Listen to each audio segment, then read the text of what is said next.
All right, we are live. We're ready to go. Let's have roll call. Senator Cooper, Here. Senator Ellis, Senator Jones. Here. Senator Rothfuss. Here. Representative Banks, Here. Representative Conrad, Excused? Representative Heiner, Representative Knapp, Representative Larson, Representative Lawley, Here. Representative Tarver, Here. Representative Western, Here. Co-Chairman Burkhart, Here.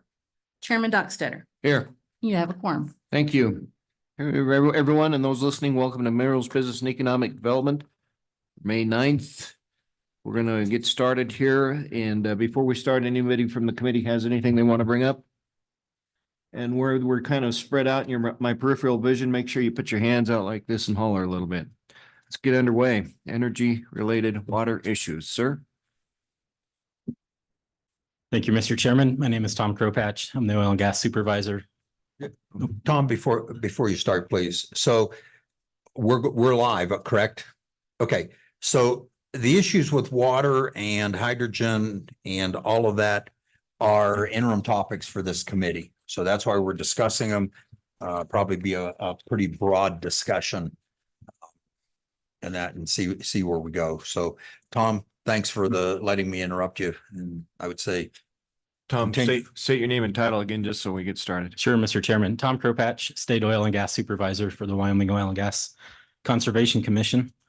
And here to present on this topic, produced water. And with my presentation here, I really have two goals. At the end of interest to the Oil and Gas Commission is end the discussion with an ask of the committee for a statute change in the Oil and Gas Commission statutes as it relates to permitting of produced water reservoirs. And I'll get into more detail as we go through the presentation on that. And then also to provide some details for the further consideration of the committee on their topics related to hydrogen and other produced water issues. So much of this will be applicable to the later topics and my part in those later topics. Mr. Chairman, I had submitted a presentation. Hopefully everybody has a copy of that and also up on the screen. So maybe to set the stage for what at least we at the commission and maybe broadly in the oil and gas industry generally consider produced water is, it's just really any water that exists in the subsurface formations and it's brought to the surface with oil and gas production. In Wyoming statute, we also define produced water as a byproduct water.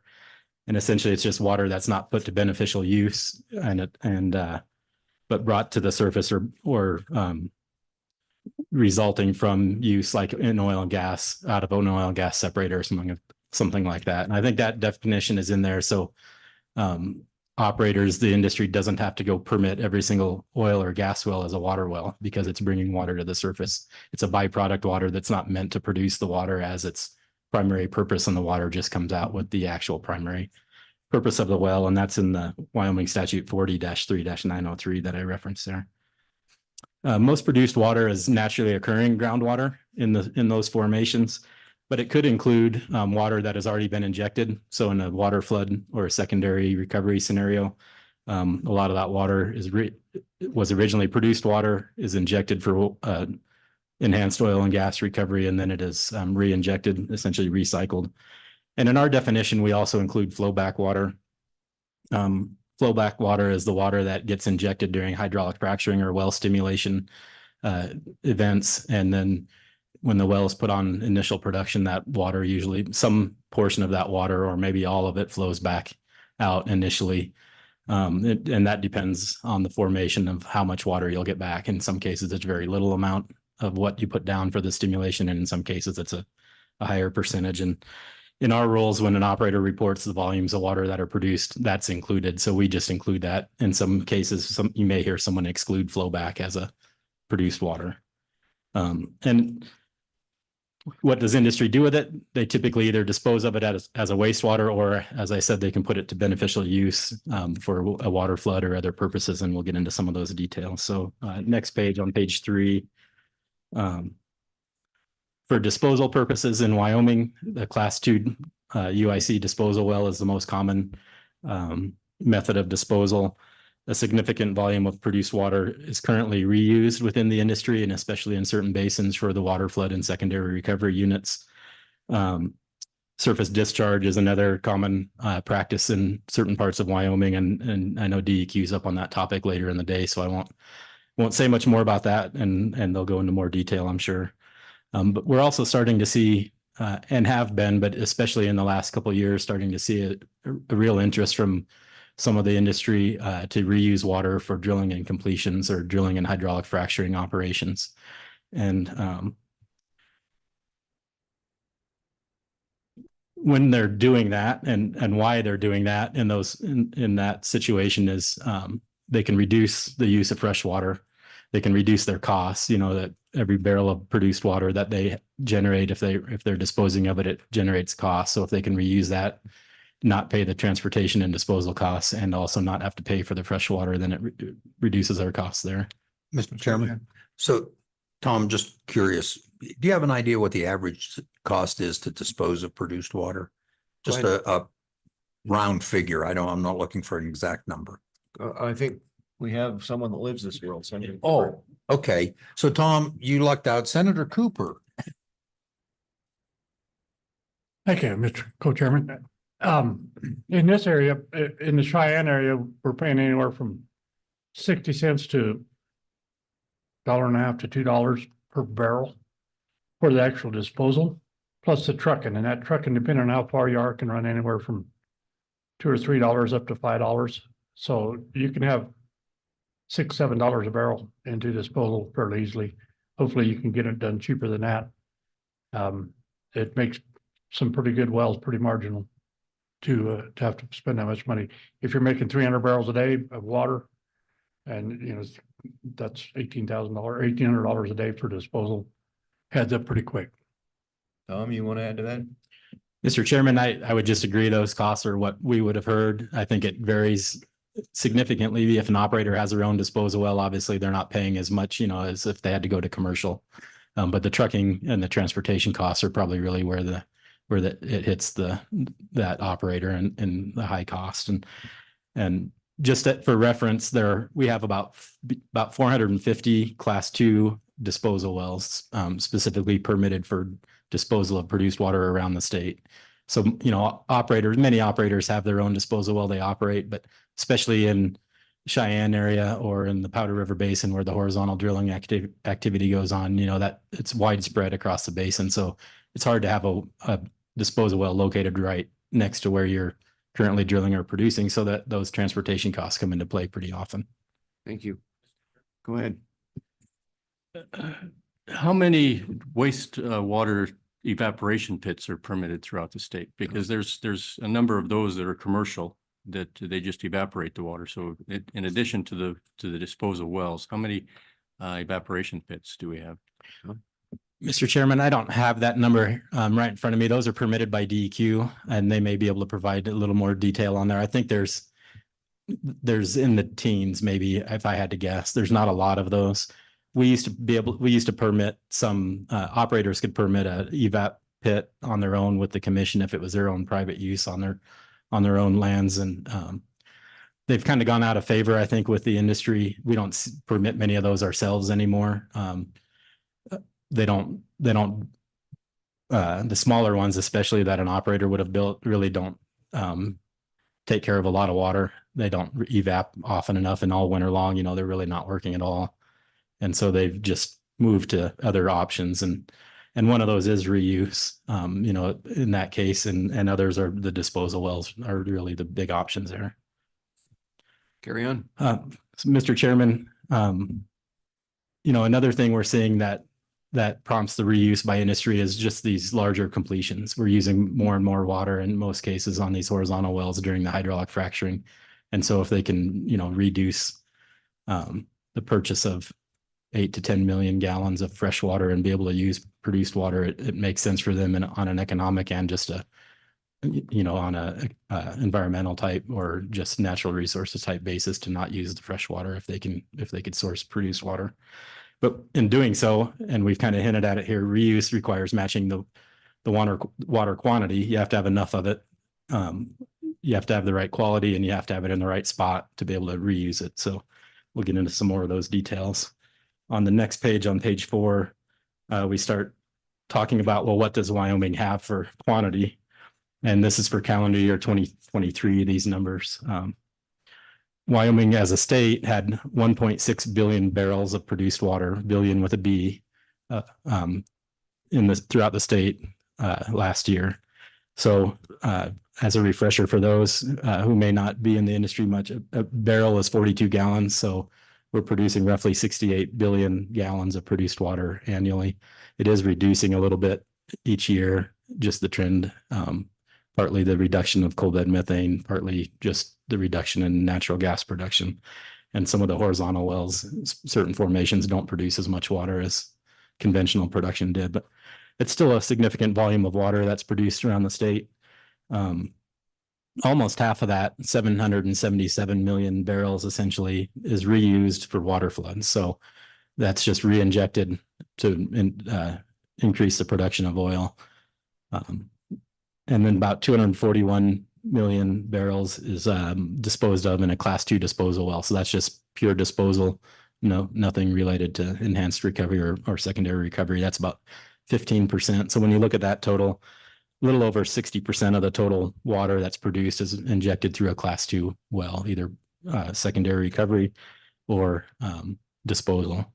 And then the remainder of that water really is either disposed in some other method, a commercial disposal facility, through surface discharge, reused within the industry, or some other disposal method to get rid of it. Thank you, Mr. Chairman, and this might show my lack of knowledge on this specific topic, but what would it take to recycle this water to drinking water, or can you? That's my question. Tom? Mr. Chairman, you could, and it depends on what the quality of the water is that you're starting with. So obviously the lower the total dissolved solids, the easier and cheaper it is to be able to treat that. But it does get pretty costly, especially when we start talking about water with a TDS of 30, 40, 50,000 parts per million. It gets significant cost to try to treat it to drinking water quality, but to treat it to other uses, maybe is a better option. And we'll talk a little bit about inside the industry uses and further discussion later, maybe about uses outside the industry, for example, the hydrogen discussion. Good. So Good. Okay, continue on. So, Mr. Chairman, on page 5 and subsequent next few pages, kind of split out that produced water volume into where is it at, one of the criteria for being able to reuse it, and really for any use, not just within the industry, but for whatever use you may want to use it for. It depends on location. The transportation is expensive, so you're not going to move it from one basin to the next, most likely because of the cost. So we have it listed as counties here. Park, Bighorn, Hot Springs counties are the 3 with the highest production.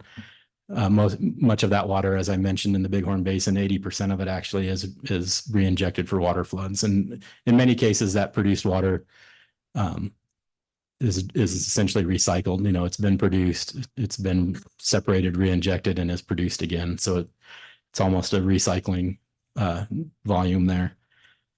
Mr. Chairman. Go ahead. Thank you, Mr. Chairman. There you are. Director. Obviously, that's a lot of water, and I assume they're probably pulling most of it from the aquifer from wells. Is that correct? Mr. Chairman, Representative Western, yes, they're just it's being pulled from the same formation that's producing the oil or gas. Okay. And so, Mr. Chairman, follow up. The question is there any indication of any or of signs of aquifer depletion? Tom?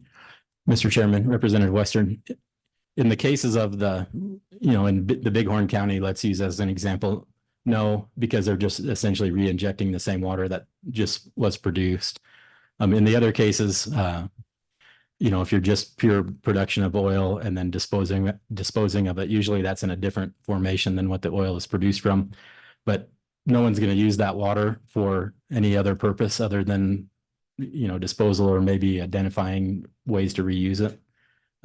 So the reduction of the water, page 9, Mr. Chairman, talking about produced water quality and what that looks like in Wyoming.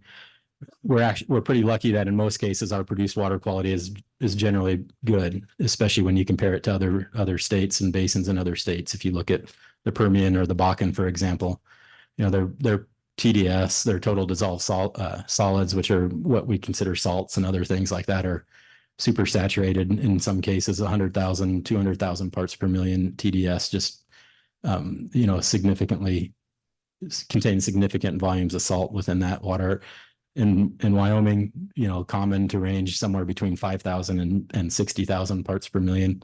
So quite a bit less. We do have areas that have even better water quality than that. And we do have some areas where the water quality is worse, you know, 100,000 or a little above that range. But, you know, most of our water, when you look at Powder River Basin, Green River Basin, the Bighorn Basin, it's fairly good quality water that could be put to certain reuse without a lot of treatment. Mr. Chairman, moving on to page 10, this is just a map that shows where the Oil and Gas Commission data, where we have data on produced water quality.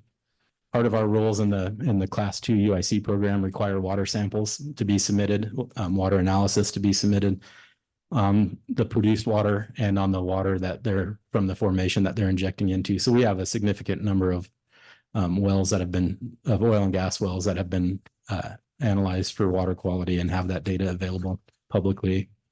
And this is just a map off of our database that anybody could come look at. And Mr. Chairman. Yeah, go ahead. Thank you, Mr. Chairman. Mr. Corpak, could you briefly tell us what kind of quality is allowed for surface water discharge on these, especially up in the Bighorn Basin? I'd say that's where most of the surface discharge is. Go ahead. Mr. Chairman, and Senator Cooper, I think I'd rather leave that for the DEQ. I don't want to misspeak on what the restrictions are. I could probably guess at a few of them, but I think it'd be better just to wait for them to provide that data to you here in a little while. Okay, good. All right, continue. Mr. Chairman, moving on to page 11 then. And this starts the discussion on water reuse and specifically water reuse within the industry, but I think some of the same points would be applicable outside the oil and gas industry as well. As I mentioned, we are starting to see, especially in the Powder River Basin, an interest in reusing or using produced water for drilling operations and more specifically the completions or hydraulic fracturing of the wells. But it requires a few things for the industry to be able to do that. As an operator, you have to have enough drilling activity to be able to reuse it. You're not going to spend the money and the effort on building the infrastructure and the storage and the transportation and all the other things that go with water reuse if you're only going to drill a few wells in a year. You're going to just source new water for that. And that brings up a discussion of how could you allow those or encourage those operators to be able to do reuse, and that could be water sharing, which isn't a part of my discussion here. I think that would require further discussion of the committee and between the agencies about how you could share water between operators. My discussion here today is just really about one operator producing water and reusing their own produced water for their own activities. And so in doing that, they have to have enough drilling and completion activity to be able to use that water. They don't want to store it for a year to drill 2 wells next year or something like that. You have to have sufficient quality, which I already discussed that we do. And then you have to have the sufficient volume when and where you need it. So if you're drilling 20 miles away from where you're producing from, you probably aren't really that interested in reusing that water. The transportation costs become significant. But if you can produce and store your water in an area where your activity is for the next couple of years, then you're more likely to want to do that. Go ahead. Thank you, Mr. Chairman. Director Kopax, as you reuse water in different formations, taking it from one formation to the other, is it true that there's a chance that you could contaminate a formation and make it go sour because of some contaminations from another formation or bugs or biological material that may be there? And the cost is quite a bit higher once you make a formation sour, go to sour production. Tom?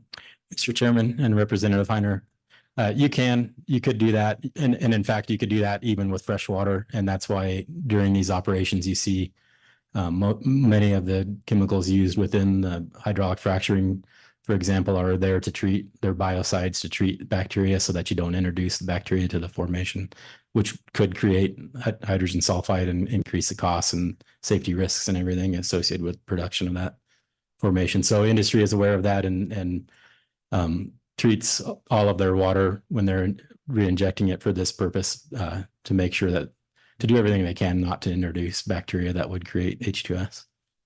Good. So Director, do you know what the cost is for biocide for anaerobic and aerobic bacteria? Is that quite an expense to reuse water to be able to treat it that way? Mr. Chairman and Representative Heiner, I don't think it adds anything whether you're reusing water because they're using it, whether it's fresh water injection for the hydraulic fracturing or whether it's produced water reuse. I can get the costs. I don't have them with me, but we do receive copies of that in many cases, what the costs are for the chemicals in the hydraulic fracturing process. Okay, carry on. So, Mr. Chairman, infrastructure could meet a lot of the needs of what I just mentioned, having enough activity, having the produced water of the sufficient quality and in the right place and in the right time for your reuse. Infrastructure can easily solve number 2 and 3, the quality and the location of your produced water. It can help potentially, as I mentioned, on number 1 on the actual quantity of your work or the volume of your drilling that you're doing. If we could get into water sharing between operators where you could, or one operator who may have excess produced water for whatever their plans are, could share it with an operator who doesn't have enough produced water for their plans, or vice versa on timing or other things. But as I said, that is going to take a longer term discussion and one that we probably should have as a state if we want to encourage produced water reuse and reduce the volume of fresh water. And infrastructure can aggregate the water for an operator. If you have a produced water reservoir, you can, in the right spot, then you could aggregate water, produce water production from various other areas into that reservoir so you can get your quantity in the right spot.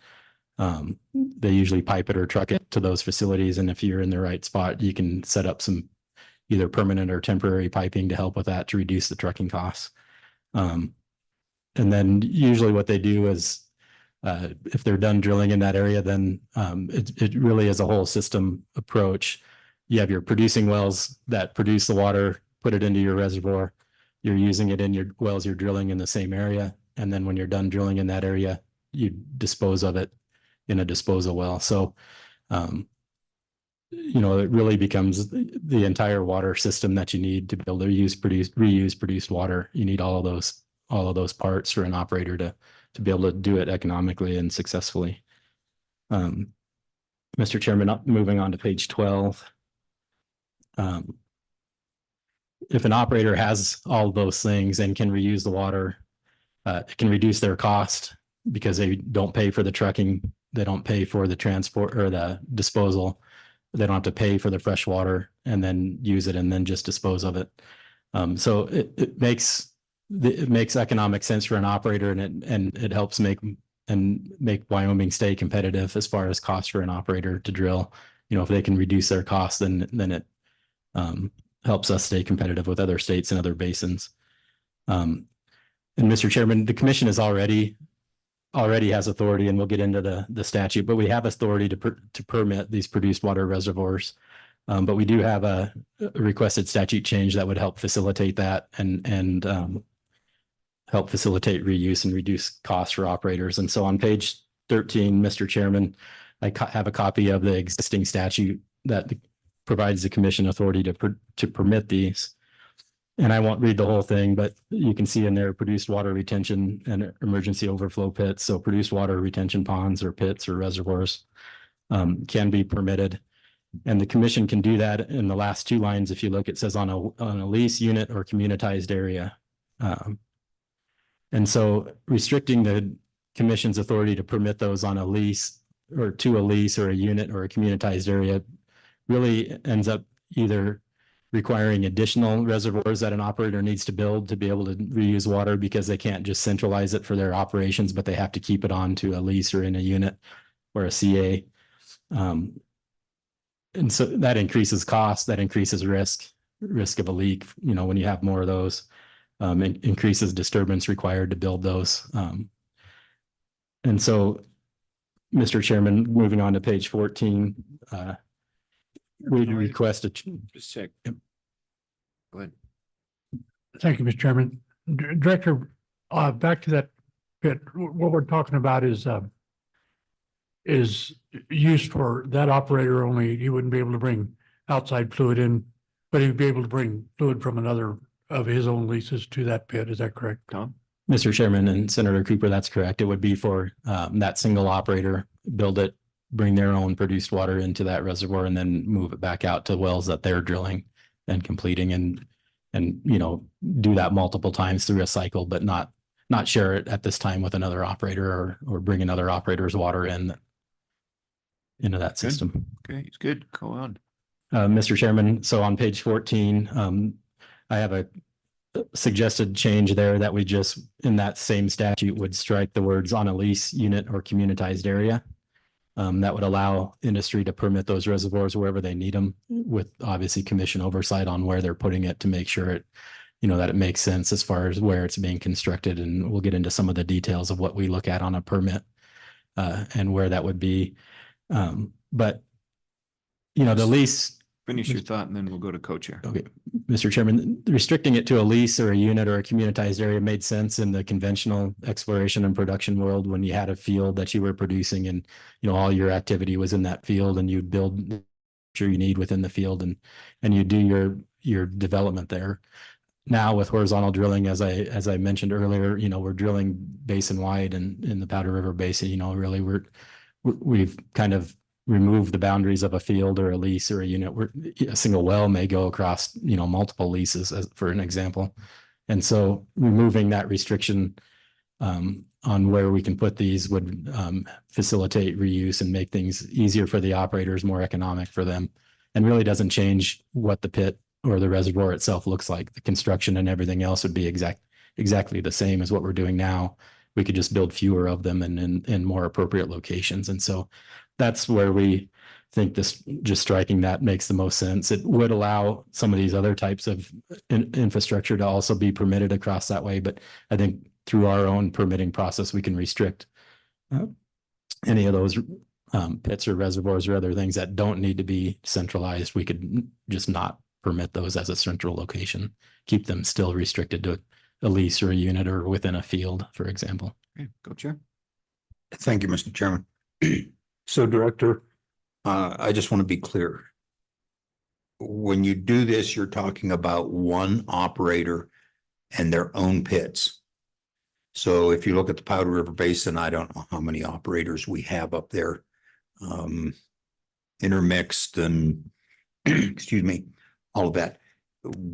Your suggestion is just to strike language. Is there language already in here? And I'm not saying any other statutes that limit that to just that particular operator.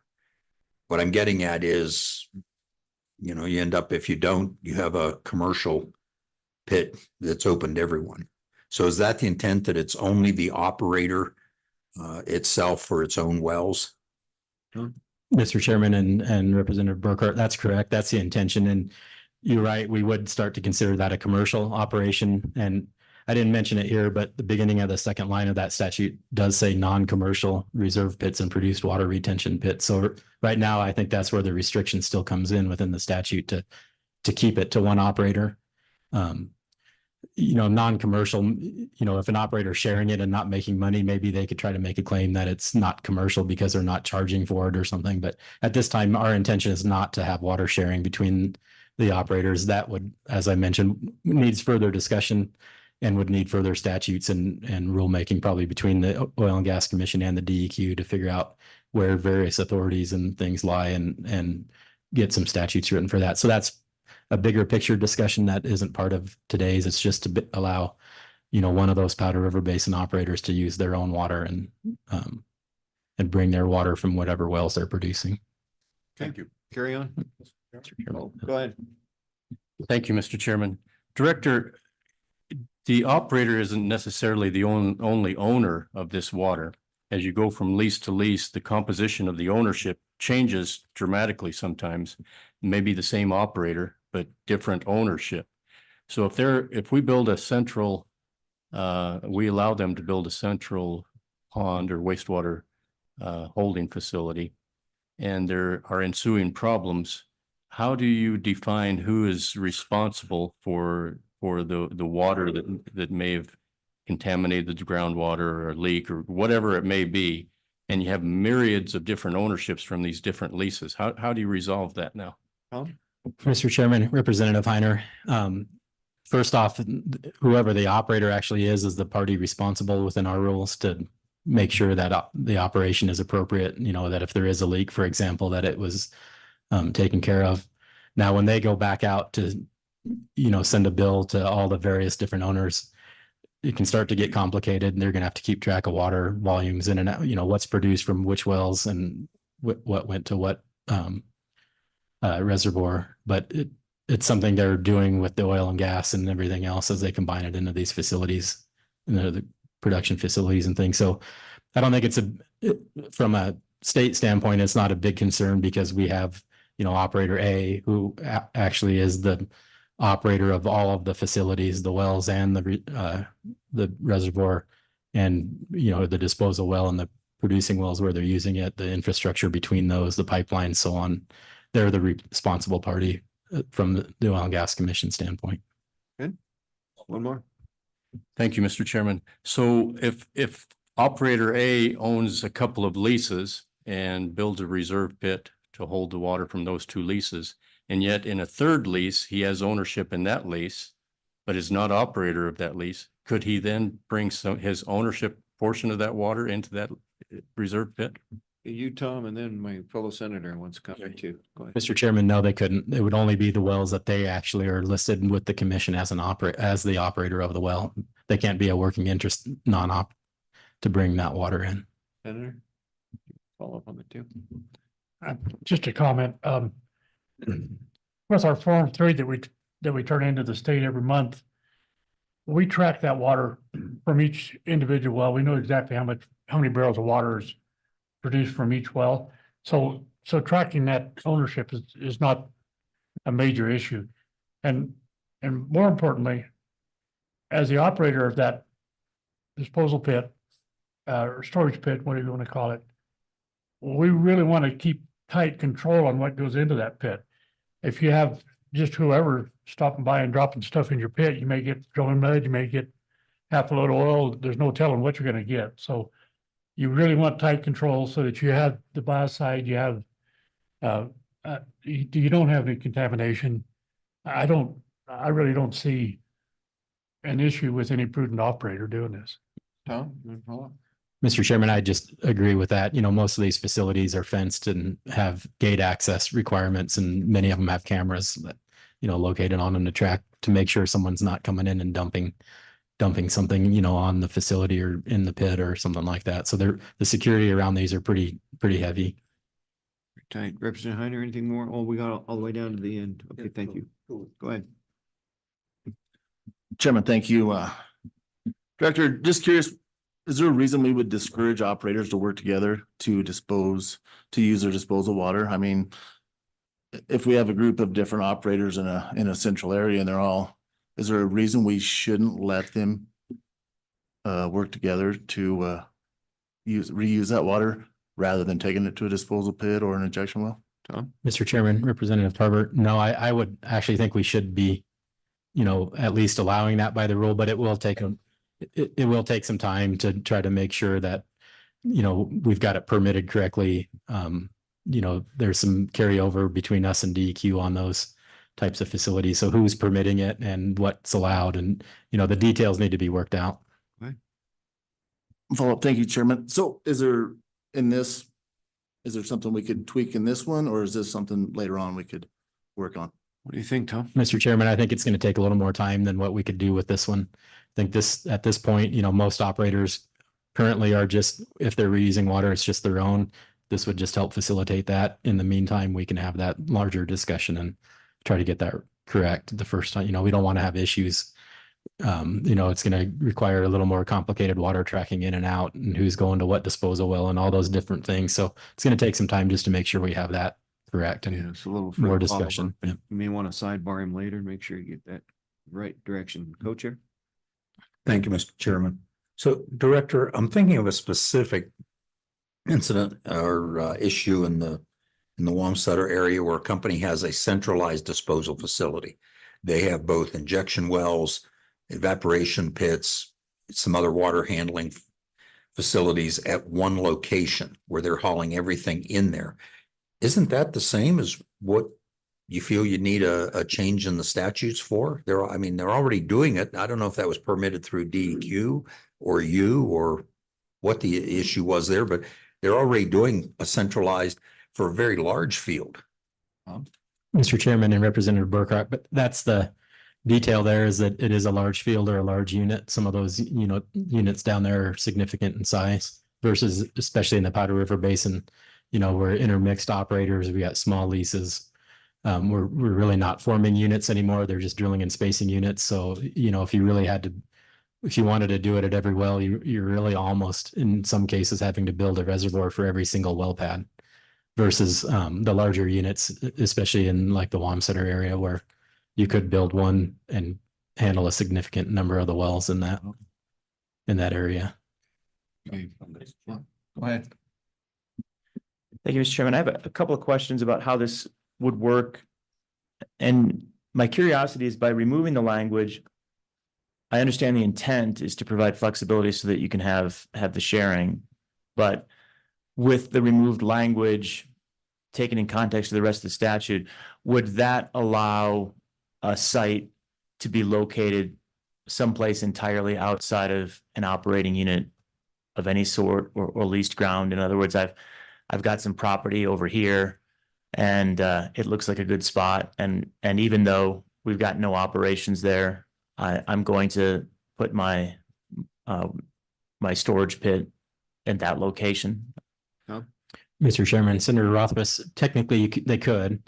You know, I think the cost, depending on the real specifics there, the costs get significant for transporting water there and back to wherever you're at. But, you know, maybe you're drilling, maybe you have two areas that you're planning to drill in the next couple of years. And so you're going to build one in the middle of that. And if you can negotiate with the owners of that surface and, you know, go through all that process and justify why you need the pit where you need it, you know, it maybe makes sense to be able to do it right centrally in between the two locations, you know. So we would look at it, obviously, and we could move on to the next page, you know, all of the considerations we have for permitting that would, you know, still come into play. So, Mr. Chairman, quick follow-up. Go ahead. It would be my expectation that at this point, and maybe they couldn't do it, but that it would be a DEQ permit that would be required for what I just described, where you had a central location that was not an operating location, but maybe not. And that's kind of what I'm trying to get at. Does this take away what could already be done by DEQ and move it into OGCC? And would that lead to potential concerns by landowners that, you know, might be adjacent to that middle property that we just talked about that is not an operating property?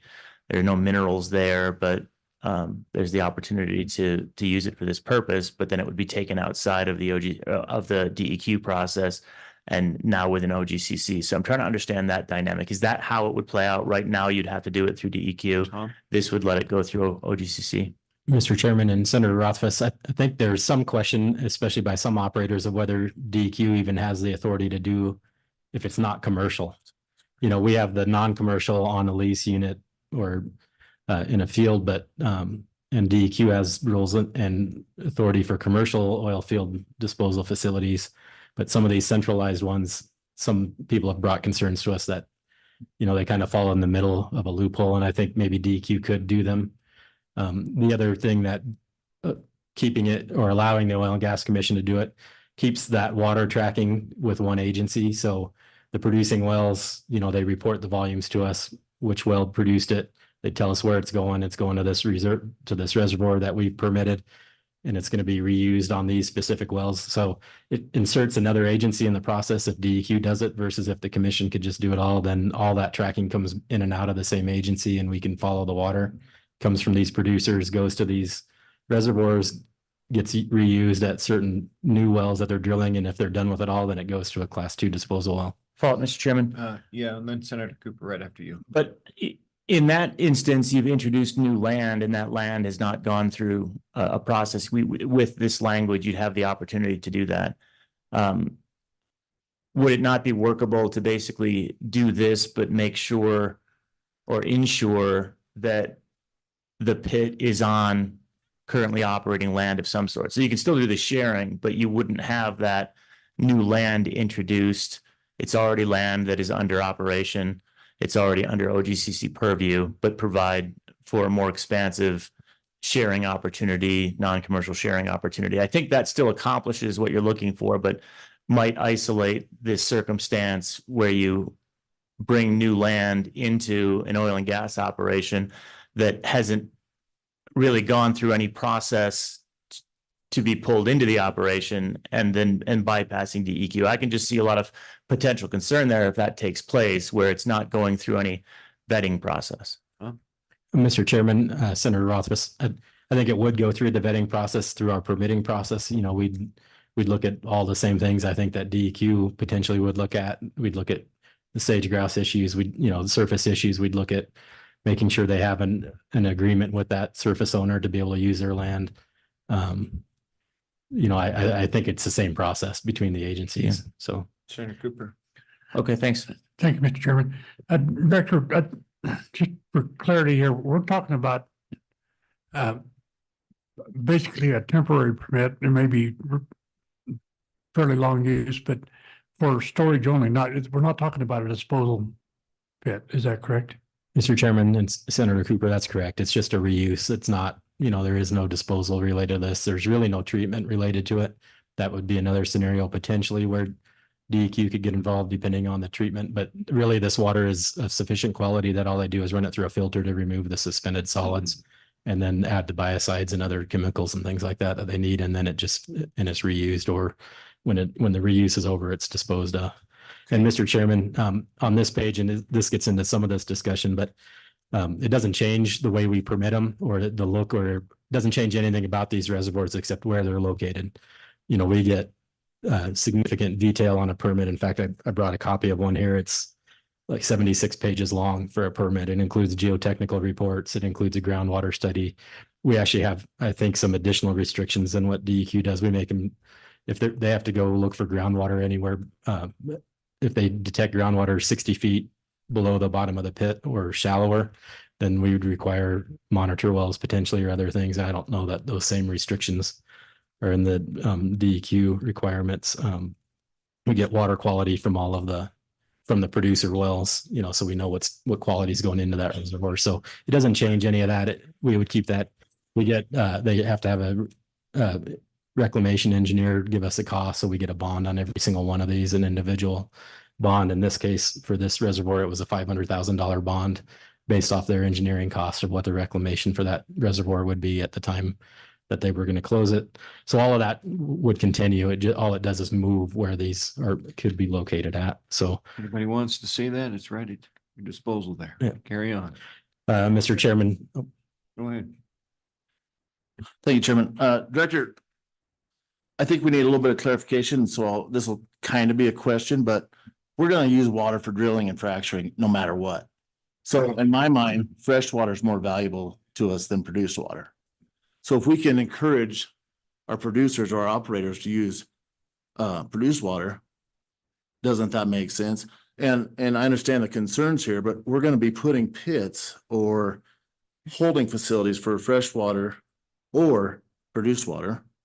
That being said, if we're going to use all of this construction, double lined, et cetera, I guess I'm missing why we would not want to encourage this and protect our fresh water at all costs. Go ahead, Tom. And then as soon as you're done, let me know what page you're on here. I'm thinking we're gonna have to start a glide pattern down. Go Yep, ahead. Mr. Chairman, that's essentially the end of my presentation. So to answer Representative Tarver's question, really, that's kind of why we're here. Industry does want to reuse more of the water. This would help facilitate that. It would reduce their costs instead of having to build all of these various reservoirs located near their production and their initial operations or their near-term operations. They could locate them so that they just have longer-term use of that reservoir in the correct location to help reuse the water, for their little more longer-term operations.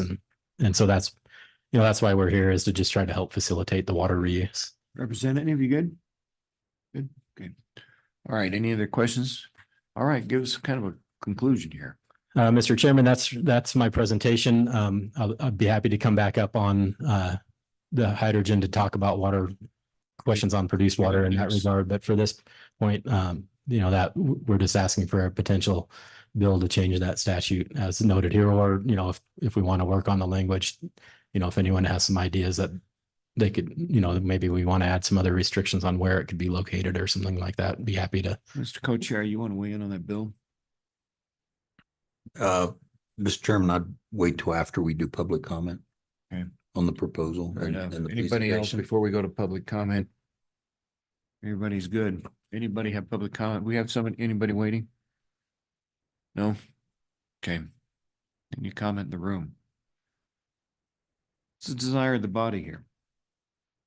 Like, pardon? Mr. Chairman, I move that we have the bill drafted as suggested. There's moved and seconded. Let's have a summary of what that bill would include. Yeah. Mr. Chairman, Go ahead. proposed legislation would simply strike. I turned the page, that was my mistake. Would simply strike the language on a lease, unit, or communitized area within the existing legislation as described on slide 14 of OGCC presentation. Okay. Good with that, Ryan? Okay. Anybody else? Good? Okay. Any other further changes to it? That's the bill. Did you get the moved in the second for the record? All right. Any further discussion? Let's double check. Go ahead. The only thing I would like maybe looked at a little bit more is that discussion. I'd ask Mr. Kropatch to maybe talk with Director Parfit about any issues of third-party locations, we'll call it, and whether we should constrain it or whether it's okay as it is right now. That's the only thing that comes to mind as a possible issue for me. Mr. Kropatch, good with that? Yes, Mr. Chairman. Okay. One more time for the committee. Anything else? All right. You've had a call for a bill, a motion for a bill. It's moved and seconded. All those in favor say aye. Aye. Those opposed, nay. We got a bill.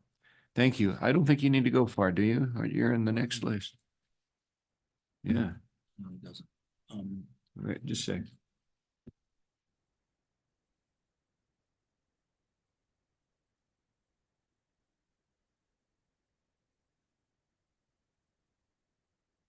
Yeah, go ahead. And Director has asked someone to come in kind of on this topic, just kind of a last minute add-on. We do have time. So Okay. go ahead. So, Dr. Brandt, are you in the room? He's not. Okay, then we will proceed. That was last minute. Just so everyone knows, Dr. Brandt has a method of cleaning up water. It's being tested here in Laramie today. And late yesterday, I finally remembered that and thought this might be part of a good discussion on cleaning produced water for the use in hydrogen production, which is the next topic. So Dr. Brandt's unable to be here, considering commencement is Saturday and everything going on this week at the university. So we'll just proceed, Mr. Chairman. Okay, busy Thank you. place. Right, let's move then to the next segment. If everybody's good, we'll wait for health break until after this segment, hydrogen production. And coming up to the table, joining you, Mr. Gephardt.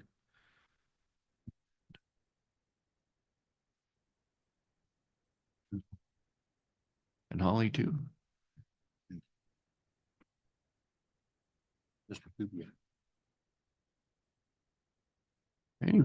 Anybody who would like to, come on. Okay.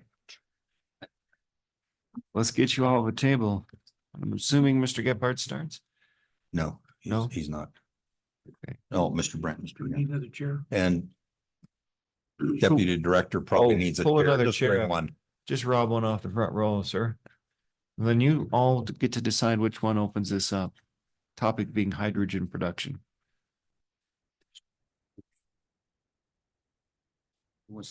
Yeah. Who opens up with the overview? Sir, go ahead. Everybody remember to identify themselves for the record for those listening. Mr. Chairman, thank you. My name is Alan Edwards. I'm the Deputy Director for the Department of Environmental Quality. You'll see me a few other times today, but to start with, I'd like to extend the apologies from Director Parfit that he is not able to join us here today. The purpose of my being here is just to identify a hydrogen project that's being developed, that's sort of in the works, so it's just primarily an update.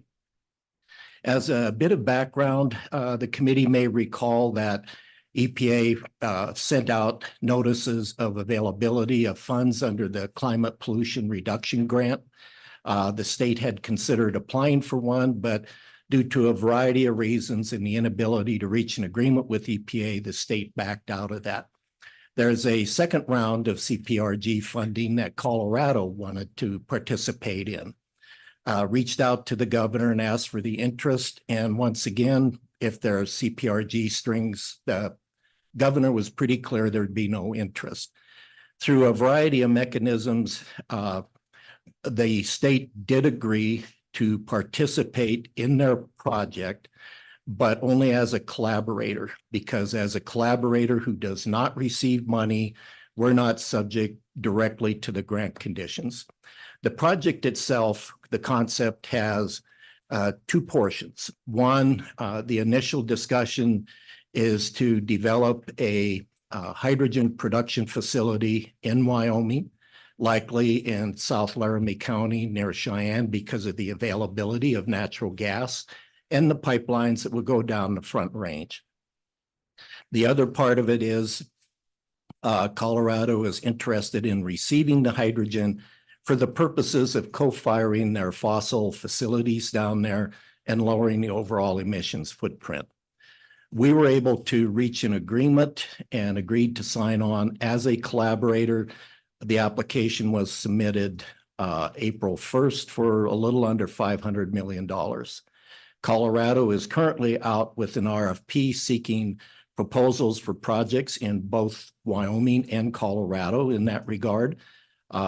The state will be a participant in selecting the final project and hiring the project manager that would be overseeing it all. The indication is that EPA would make their announcements and decisions on funding July 1. So we'll know if the project's even a go. Under the agreement to participate, we built in some off-ramps very clearly.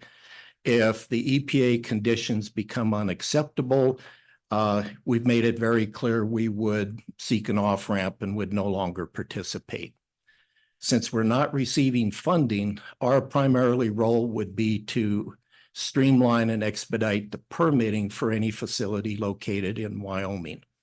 The condition for that is that there would also be an offtake provision or capability for interested Wyoming industries that might seek to utilize hydrogen for the purposes of co-firing, reducing their emissions footprint, that it would at least be available if there was interest and it made economic sense to Wyoming industry as well. We were reluctant to have only the facility here with the emissions footprint and the benefit of the emissions reductions going to Wyoming or to Colorado. So that is a project in process. I'll be one of those that were directly involved going forward. And I would like to note that there were the Wyoming Energy Authority, Jen Thompson from the governor's office, and DEQ were directly involved in all the discussions with Colorado to reach this agreement. So it just seemed timely in light of all the other hydrogen issues that are going on here to just simply lay that out as a potential project on the horizon. I would point out the advantages is the intent is for this to be a natural gas fed hydrogen production with CO2 offtake for sequestration. since Wyoming has the Class 6 authority, it seemed logical for the project to be here. So Questions on the project? Questions on the project? Okay. Oh, sorry. Go ahead. Thank you, Chairman. Director, just curious, how much are we talking about in emissions for the power plants? How much will it lower using hydrogen? Sir. Mr. Chairman, that's a very good question, and I don't currently have the answer. But in Colorado, as part of the application, they did prepare an estimate of what they anticipated the emissions reductions to be. And if, Mr. Chairman, if the committee would be interested, I could make those, that information available to the committee. It's a courtesy, please. Just mail it. Thank you. Appreciate it. Thank you. Who else would like to speak up here? No, Representative, hold it. Go ahead, Representative. Thank you, Mr. Chairman. So Deputy Director Edwards, just to be clear, for my understanding, we would be the industrial backyard for Colorado in another situation whereby all the benefits go to Colorado and we deal with the emissions and, the infrastructure. There's a lot of natural gas in Colorado. The DJ Basin produces more than we do here. And so locating this plant in Wyoming just for the natural gas I don't see that. I think it's because they don't want it in their backyard. So what are the benefits to Wyoming to be the industrial backyard for Colorado in this particular project? Sir? Mr. Chairman, that is an extremely good question, and we were very cognizant of that as we were going into it. We've made it clear to Colorado that not only if they're looking to gain the benefit, Wyoming should also gain the benefit of some of those emissions reductions. So in other words, they don't totally flow there. We have also made it very clear that we understand that the emissions would occur in Wyoming, and due to the other, shall we say, discussions we've had with Colorado in the past, we would not be in any event excited about being the emission source and get penalized for that. There has to be a memorandum of agreement executed right after the grant is awarded, if it is. And we've made it clear that those are the conditions that benefit sharing has to work both ways. Good. Yes, go ahead. Thank you, Mr. Chairman. Deputy Director, do we have an idea what revenue stream this would bring to Wyoming as far as property taxes or, because I'm not sure that we get revenue for injecting the CO2 in storage. So, to dispose of the CO2 for emissions, there's limited benefit there. So have we quantified the revenue benefit for Wyoming for locating this plant here? Mr. Edwards. Mr. Chairman, no, we have not yet.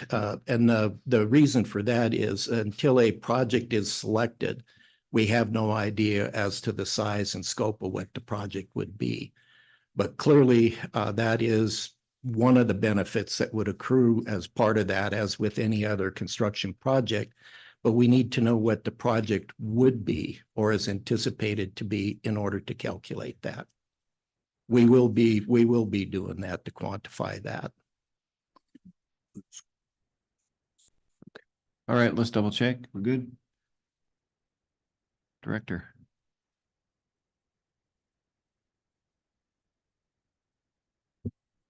Okay.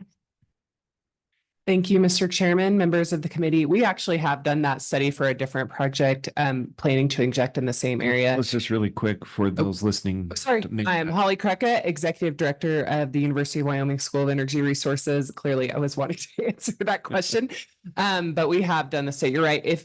If a project, this would have some infrastructure. If there's not a lot of infrastructure, and we're just doing CO2 storage and it's not on state lands, then there isn't a lot of revenue to the state. But I could send you what we've done for a different project that I think would be informative. But of course, if we are producing more natural gas, there's always a lot of value to that. So with me is my colleague. Eugene, would you like to introduce yourself? Mr. Chairman, my name is Eugene Holomniak. I'm a director of Hydrogen Energy Research Center, School of Energy Resources. And Mr. Co-Chairman, I just want to let you know, I just reached out to Dr. Brandt this morning and found out that you were interested in having him here. He is available this afternoon, so if Yeah, we can follow up. Okay, I'll let him know. So, and I just want to highlight the fact Eugene has been here over just about 2 years. And so the work you're going to hear about today has been, I just want to highlight how great he's done in the last 2 years to really build a hydrogen program that we didn't have previously. So I do have some slides. If Heather, you'll please pull those up, like I always do. So I always start with our mission, of course, which is energy-driven economic development and working toward driving incremental revenue to the state. And I want to talk a little bit today about how hydrogen production, and particularly the intersection with produced water, can tie into that mission. So next slide. I know there is a lot of concern about the water resources needed for hydrogen production, and rightfully so. It is a water-intensive industry. However, it is as are most energy sector activities. And so these are general numbers about how much water is consumed to produce. And really the point of this slide, this isn't, the point of this slide is to compare different technologies to each other. So different sources of hydrogen production and how much water they use. Electrolysis occurs when you split water molecule to create hydrogen and oxygen, usually using renewables. You could also use nuclear energy, and that's the most water intensive way to produce hydrogen. You can also make it in the vast majority of the world. It's either made from natural gas or coal. Well over 90% of hydrogen globally is made from those approaches. There's 2 different ways to make it from natural gas. Autothermal reforming is less. We don't have a number for coal right now because these are pretty general, but for coal, we want to be specific to Wyoming. So we're undertaking that study now. That number would be different based on coal, and, Wyoming PRB especially is about 30% water. So that would decrease likely the amount of water consumption for that process. So we're coming up with real numbers for Wyoming specifically. So we'll be happy to. Thank you, Mr. Chairman. Dr. Krukta, would you give kind of a layman's description of how those processes work so that people on the committee and those watching in the virtual world understand the difference between those 3 processes? Just quickly, like I said, a layman's version. Mm-hmm. And I'll talk about a specific process for natural gas later in the presentation. But the point is, hydrocarbons like natural gas and coal have hydrogen as part of their molecular structure. So in those cases, for example, for steam methane reforming, and also, I'll just do one at a time. So steam methane reforming, you do inject water, you combine it with natural gas, but then all the hydrogen, whether it be from the water or the natural gas. So natural gas's formula is CH4. So there's 4 hydrogen atoms for every 1 carbon atom. Those are split in the process, and you get basically high pressure, relatively pure CO2 and hydrogen off the back end. For coal, generally the approach is coal gasification. So it's a commercial technique used around the world, and basically in a low oxygen environment, you combine less oxygen and coal, and it converts to carbon monoxide and hydrogen. And then that's actually a building block for materials as well. You can make plastics, all kinds of stuff from that, or you could separate the hydrogen off and use it. Okay. So the question is how are we tying work on hydrogen to our mission of energy-driven economic development? So the ways we see this feeding into our mission is, 1, this could create a new market for natural gas. And remember, our natural gas in Wyoming now flows largely to the West Coast. Adding it to our existing pipelines is challenging, but I think midstream producers are looking at opportunities. We believe that it could potentially create a new market for coal, just like our other value add activities we talked about a lot yesterday, bricks, asphalt. This is another product we can make from our Wyoming coal. I don't think there's very many places in the US this will work at natural gas prices in the US, but if it's going to work to make hydrogen from coal, it's going to be here in Wyoming because our coal is so affordable And the scale is so large, and we've been working on CO2 storage for a long time. And there is good CO2 storage near our coal reserves. Long term, if more wind is built, the thing about wind is it is going to generate electricity when the wind is blowing. And so if the demand and production don't meet up, then you could use wind that's called stranded wind. When you don't need the electricity, you could use that. We feel like it could draw investment to Wyoming in some of these novel energy projects. And this is an area where actually industry has asked us to work in this, came to us and supported our work. So we stood up the Hydrogen Energy Research Center with funding from the state of Wyoming, also Williams and Anschutz. And we do think the potential for using produced water is really important and looking for opportunities to use that so it doesn't have to be re-injected. So for all these reasons, we feel it ties into our mission. So on the next slide, you'll show just results of some work we've done looking at where hydrogen production from natural gas in particular might be most valuable. I'm not going to go into any depth in this, just obviously it is the green shows really, we think the best opportunities for Wyoming. And of course it is in the areas generally where we are producing our natural gas, not as much on the west side though. So going to the next slide and moving to the topic of produced water and natural gas to hydrogen. And just so you know, these pictures are just stock images. Okay, but I realized later that could be confusing. So there is a technology that Mr. Holomiak and his team have been working with Los Alamos National Lab to bring a technology to Wyoming. And so this is very much on the innovation side. It is a pilot scale facility, and it is specifically focused on combining treatment of produced water with hydrogen production. So the way this works is produced water, some of the remaining volatiles, leftover oil and gas and produced water is used to heat up that water for a distillation process. So you're getting a relatively clean water source. And then when it's at high temperature through that process, it's used for steam methane reforming. So instead of steam methane reforming, you don't have to heat up the water through a separate step. So the idea is to make the steam methane reforming process more efficient, lower costs, but also use the produced water. So it kind of is it has a couple benefits for this technology. So what's happening is this pilot is going to be tested during this project. In this project, we have received $5 million from the Department of Energy to do this. We couldn't have done it without support from the Wyoming Energy Authority. And we also have 2 private sector entities contributing to this project, and they're also working with us in the demonstration. Another cool thing about this project is that once the Department of Energy project is over, we will own this pilot and we can test it at different locations around the state. So on different types of produced water. And so we're really excited about this. It's just getting kicked off now. So wanted to touch on that, and going to my next slide. I actually don't know if I need to present this one because Senator Cooper has already talked about it, but the point is disposal of produced water is very costly. And I think our numbers and our ranges align. So this is one of the issues we're trying to deal with, is find something.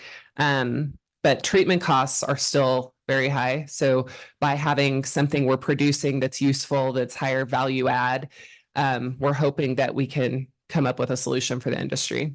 Yeah.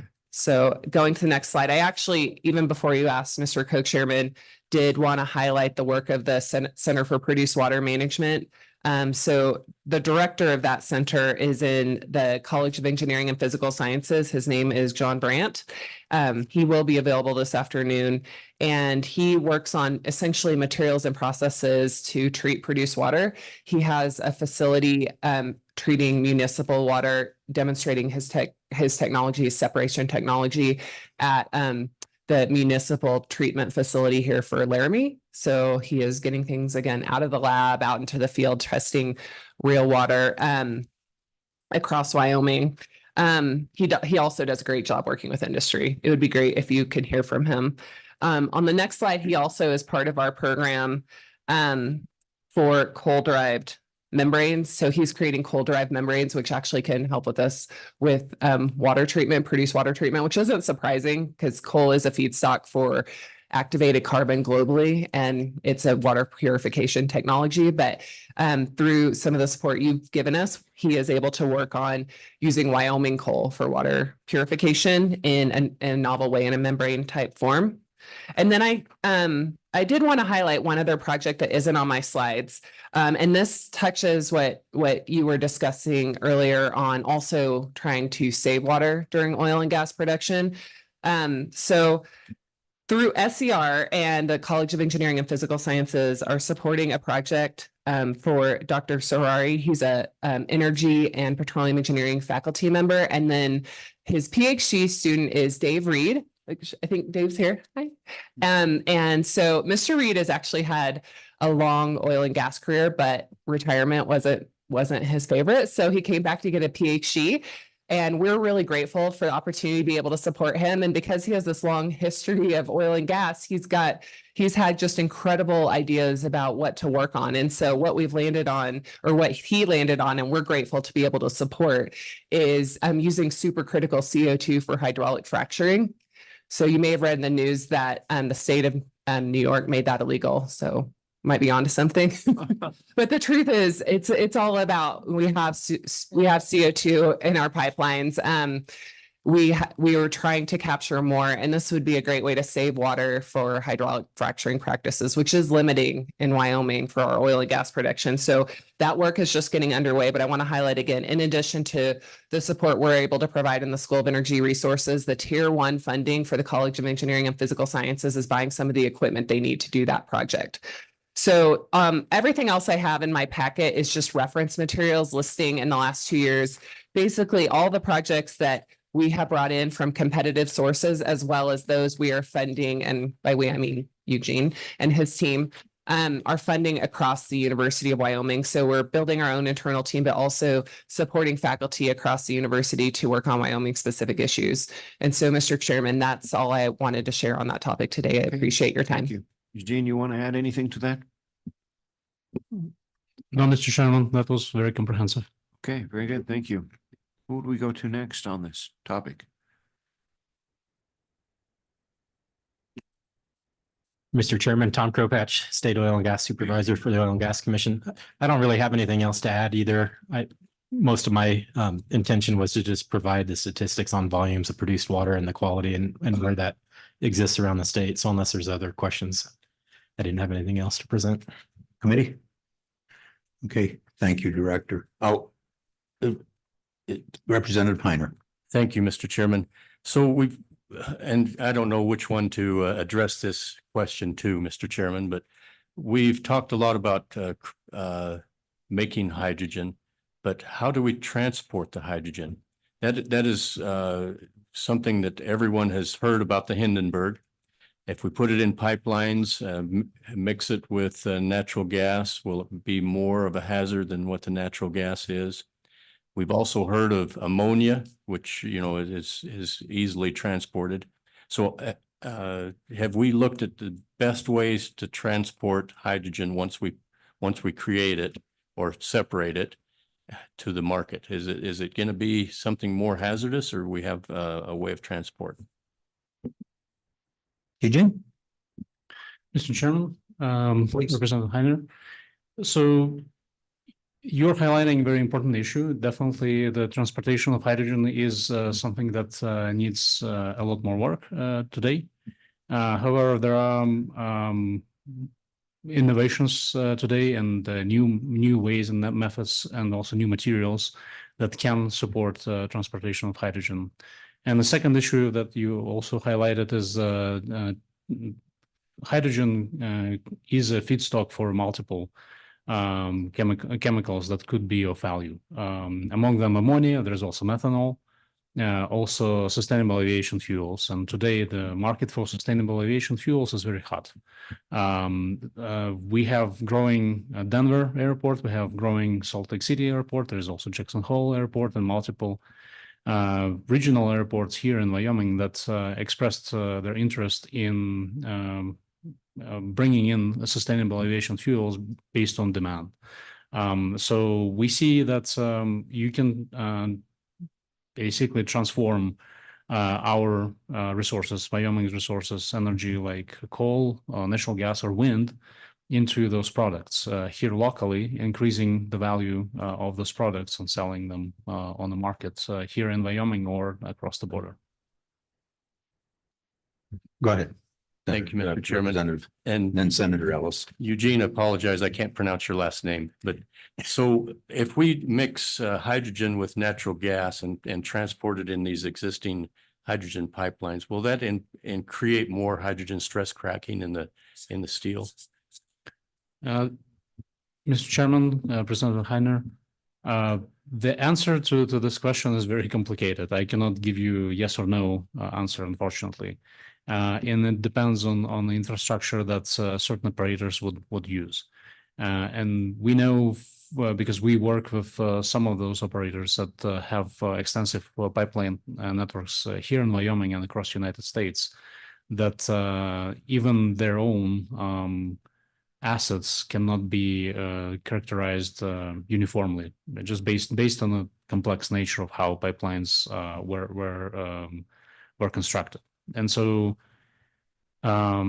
each operator and each pipeline will need to be studied, but some pipelines will be able to carry a blend of hydrogen and natural gas, or pure hydrogen for that matter, and some pipelines cannot. And some pipelines have to be retrofitted, some pipelines have to be reworked, but we could use also right-of-ways for the existing pipelines. So it's a plethora of issues, and you're correct that some of the pipelines will not be able to carry hydrogen even in small percentages, but at the same time some will. So it will, if the demand is going to be there, the pipelines will have to be studied and retrofitted to fit for the hydrogen transportation. Senator Ellis. Thank you, Mr. Chairman. On to Dr. Krecka. First of all, always thank you for your comprehensive presentations. This is really well done. And thank you for having it to us in advance. On your slide about the water consumption, you said that you're trying to get a number that's Wyoming specific for coal gasification. What's your timeline of hoping to get an answer on how much time you need? Is it a multi-year effort or something by the end of the year? I'm just curious. Dr. Krecka. Yeah, Mr. Chairman, Senator Ellis, no, that's not a multi-year effort. Really, it is something that's underway now, I think on a few months. Yeah. Okay, thank you. Follow up, we're good. All right, who else would like to continue? Mr. Chairman, I'm Brandon Gebhardt, State Engineer. I just have a couple of comments. There's a lot of discussion of locating hydrogen facilities near resources. I just point out that water is a very critical component of any hydrogen facility, and the facts and circumstances around an individual project and where it is in the state also plays into the water availability. As you know, we've got 7 interstate compacts. We've got 3 decrees. Those factors impact the water availability around our state, as well as just the physical water being there. We've got groundwater control areas. So as we think about these hydrogen facilities, that's in my mind, one of the things that I get concerned about is where are these locations, and is the water reliable and certain for them? I guess to bring that a little more forward, we have talked to a couple of potential hydrogen projects in the state. It's tough for us to say this part of the state's good, this part of the state's good, this part of the state's good. We need a lot more information very specific to the projects that they're talking about before we can guide them. So my suggestion to them is to come talk to us early and talk to us often as they are thinking about building projects in our state, so that we can help them with their certainty, hopefully get them thinking about the cost of the water, if there is a cost, but the reliability of the water. I didn't have a lot prepared for this. I'm certainly available for questions, and happy to answer any questions. Thank you. Committee, you got your state engineer here. Let's go co-chair and then down to you, representative. Thank you, Mr. Chairman. And for the committee and those watching, I asked State Engineer Gephardt to weigh in on this issue because in the future, water may become the most valuable resource in this state. And a number of you have already heard me say, I have real reservations about using our good water out of our lakes, our reservoirs, our rivers, our good potable groundwater to produce hydrogen. I know people want it, but we have to look out for our own resources first. And that's why I asked State Engineer Gephardt to weigh in on this issue, mainly because of the amount of water that it takes. If you go back to Dr. Krutka's slides and the amount of water it takes to produce hydrogen, I think we have some real efforts in front of us. And State Engineer Gephardt and I had this conversation just the other day of how we control that. And it goes back to a conversation I had with a company who said, we're just going to take water out of the river. And my comment was, do you have permits? And their answer was, what permits? They didn't seem to understand the way we feel about water in Wyoming. So with that, Engineer Gephardt, any further comments you'd like to make? I kind of gave you a softball. Mr. Gephardt, and then down this way. Okay, Mr. Chairman, Representative Burkhart, thank you for that. And to highlight that one of the potential companies came to us and started inquiring about water. And it became obvious after those discussions that the location they were looking at was much more problematic from a water right standpoint and obtaining water than I think they envisioned earlier at the beginning of it.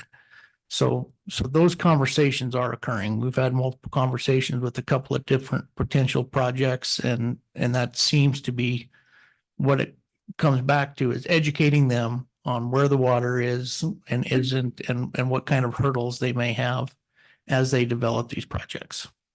Okay, thank you. Representative. Chairman, thank you. Mr. Gephardt, is there going to be any reason we can't steer them towards produced water? Have you looked at, is there going to be any issues in using produced water to make hydrogen? Mr. Gephardt.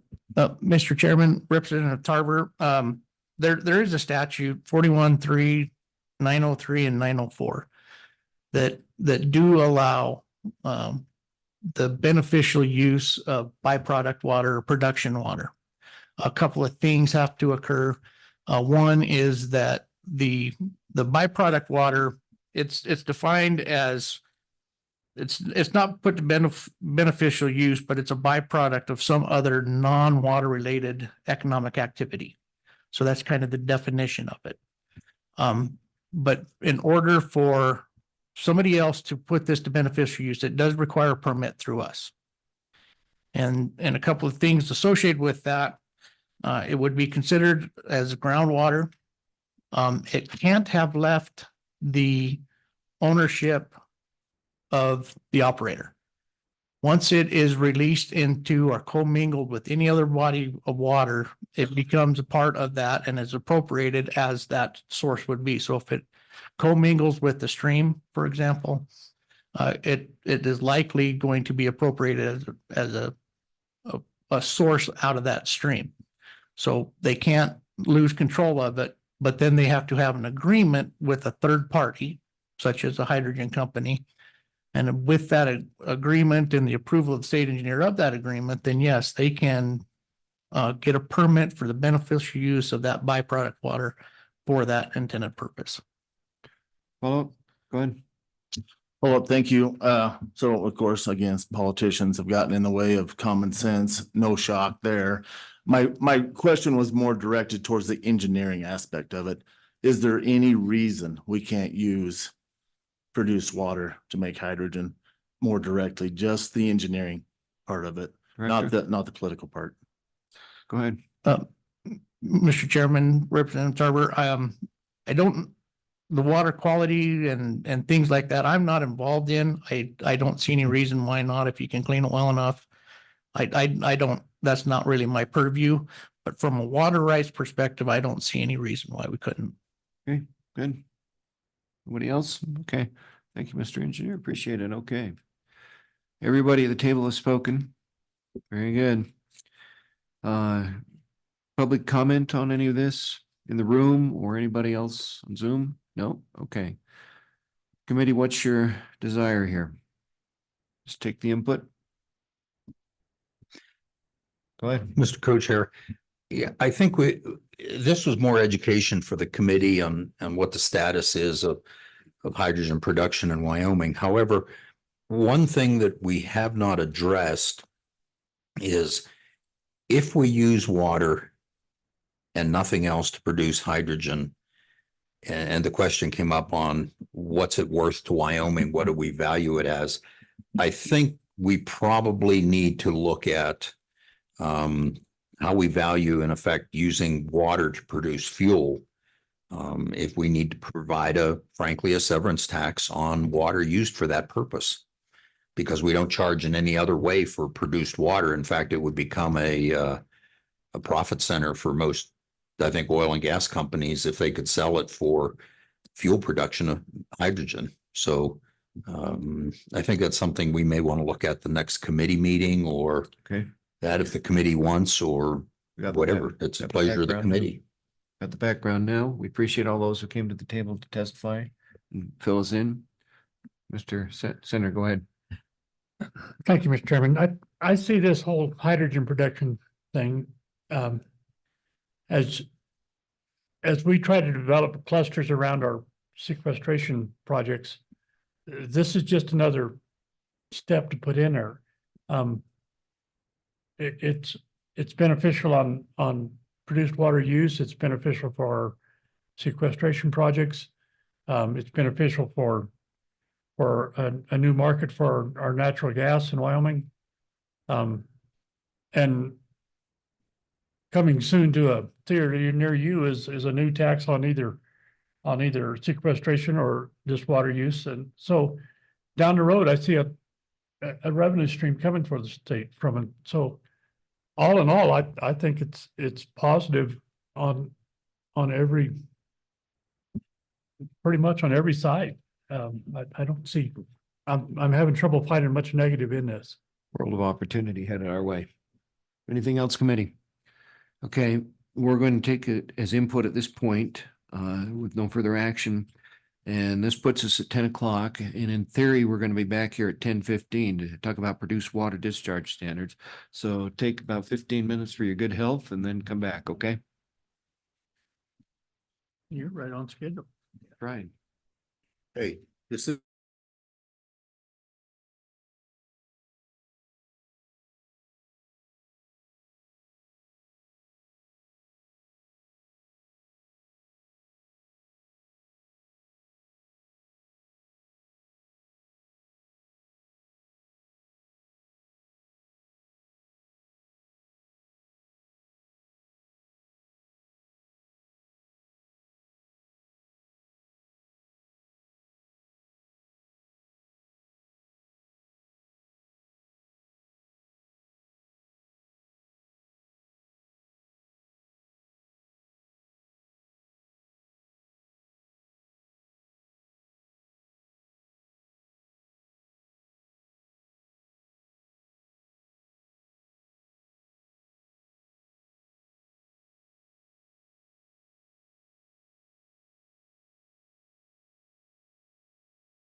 All right, it's 10:15. Let's come back. Produced water discharge standards.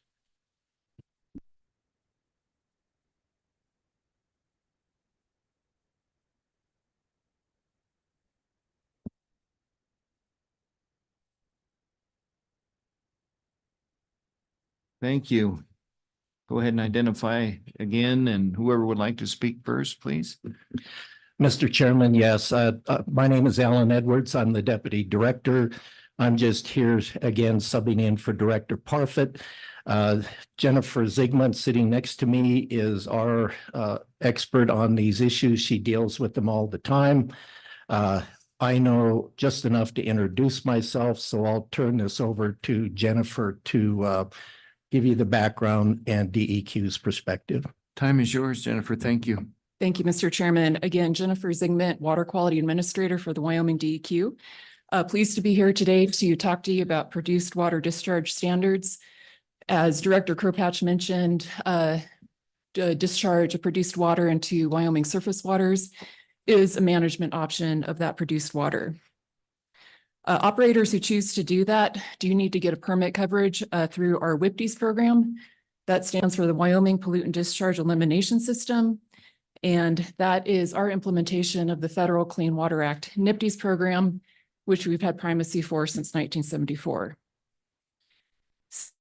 These types of permits for many types of point source discharge facilities, including facilities that discharge produced water. Currently, we have about 265 active WPDES permits for produced water discharge facilities. However, not all of those may be discharging at this time. Sometimes operators choose to inject their water, but they keep their surface water discharge permit in case they decide to discharge at some point in the future.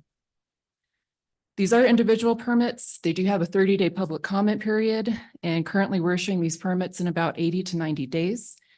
And at this time, most of the permits that we issue are renewal permits, and we do renew those permits at least once every 5 years.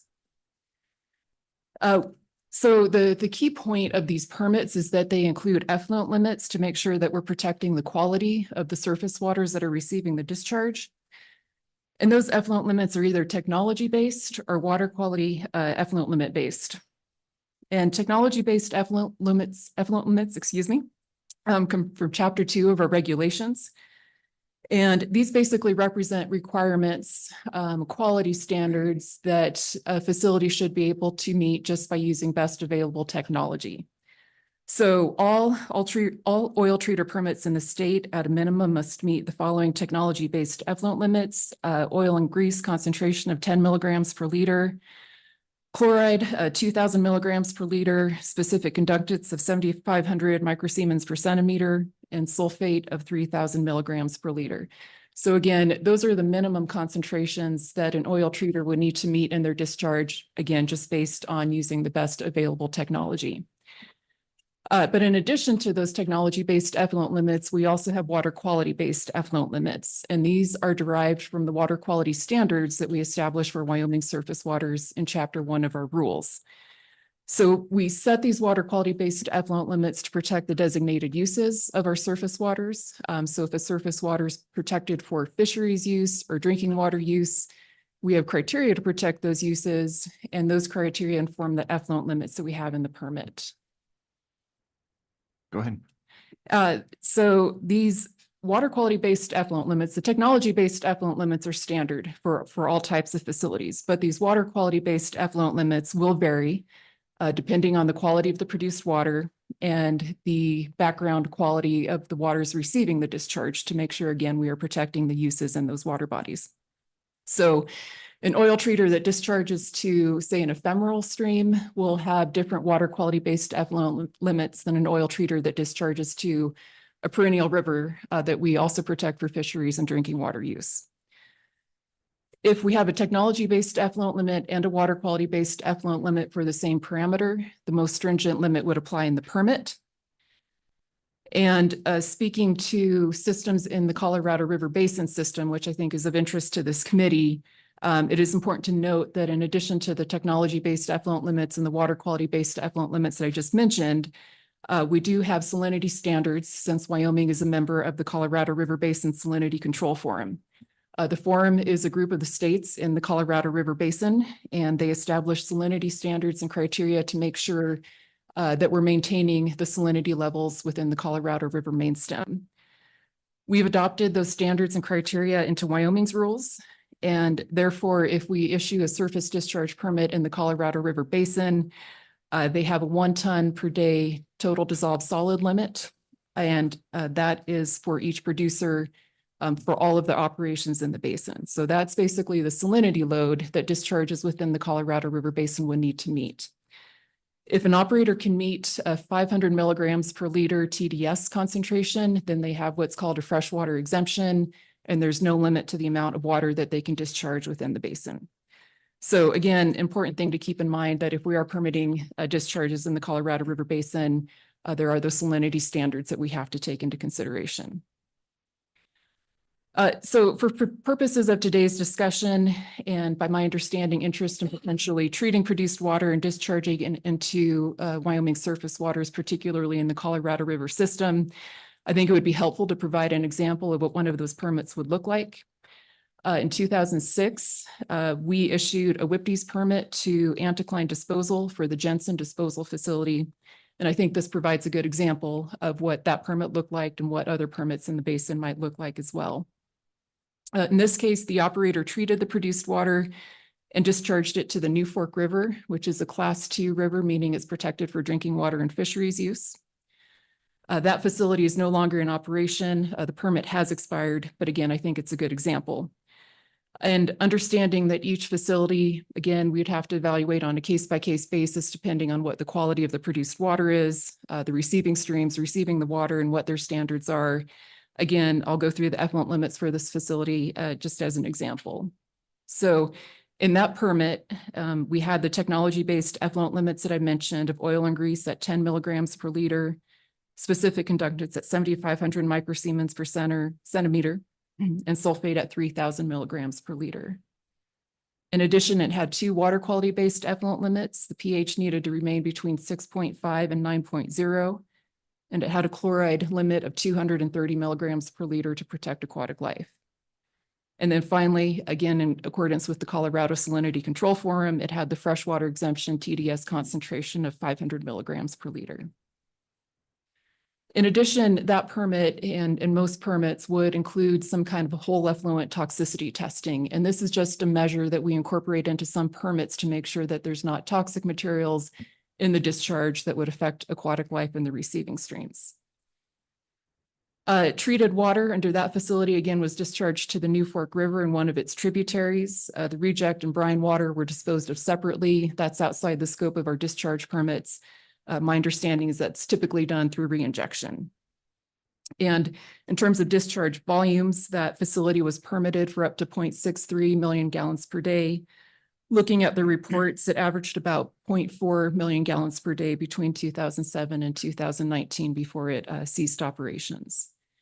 So again, that's an example of what a discharge permit looked like in the Green River Basin, and it helps explain what our technology-based effluent limits are, what our water quality-based effluent limits are, and what we would need to meet Colorado River Salinity Control Forum requirements. Again, we would evaluate each facility on a case-by-case basis. But I think that provides a good example. So, Mr. Chairman, with that, I will conclude my remarks. Happy Thank to you. answer questions. Yeah, you don't miss much in your studies there.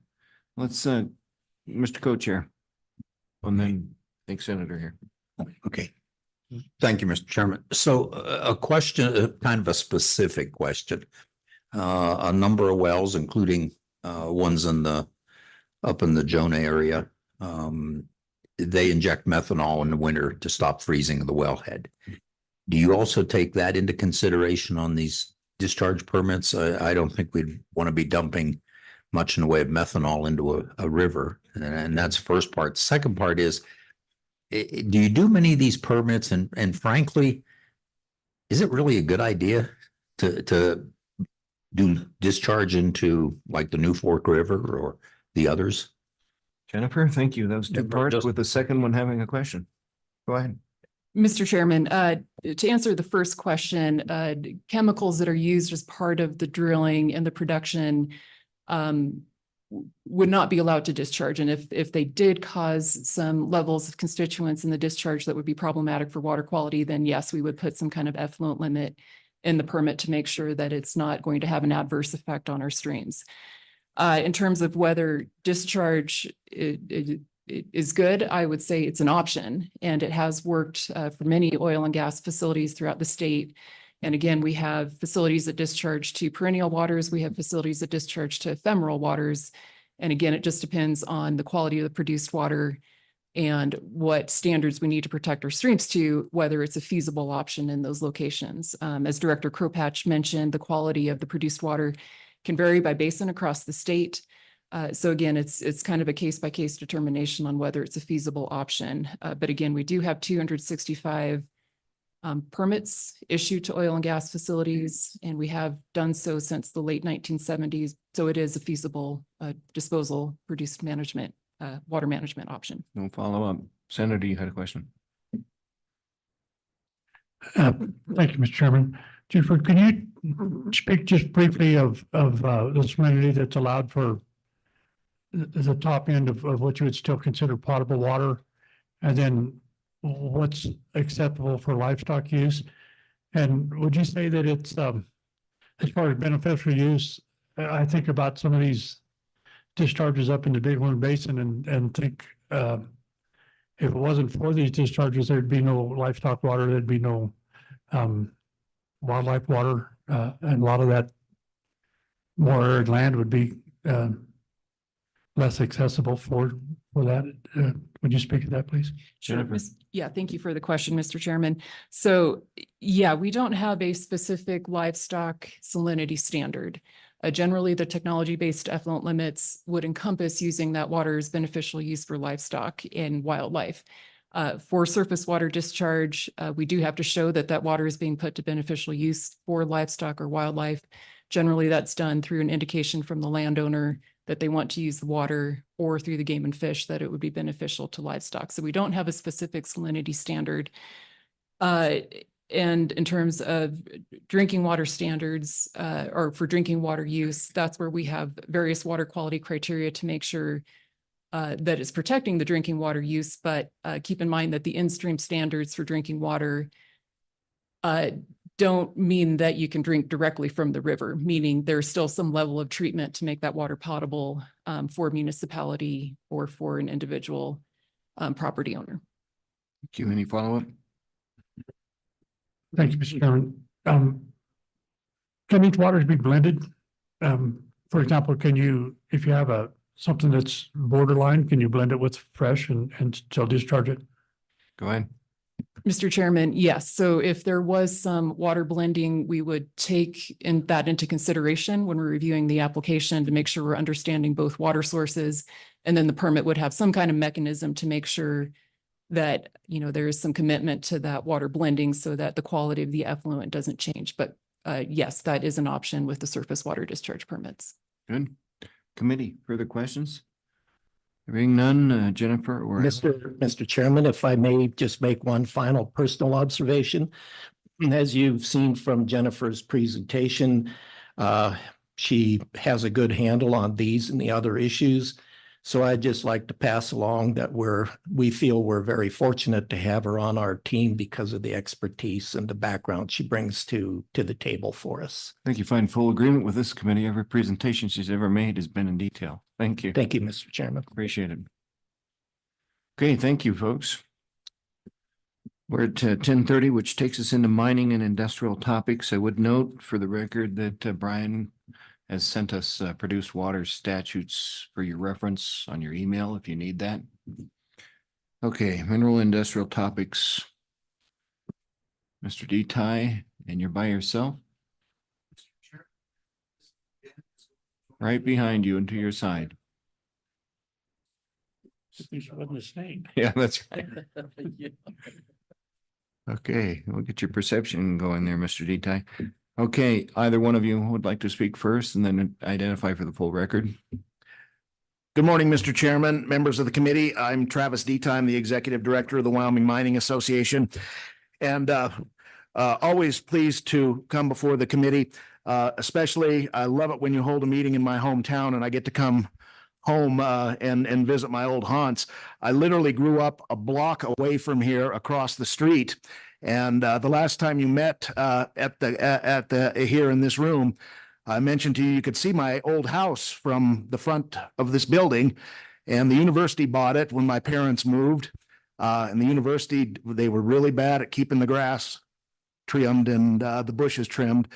And I mentioned it that maybe Senator Rothfuss could help and get the university to straighten the place up. And he sure did, because they raised it to the ground. Oh, they raised it. And put up a parking lot. So There's a song in there somewhere.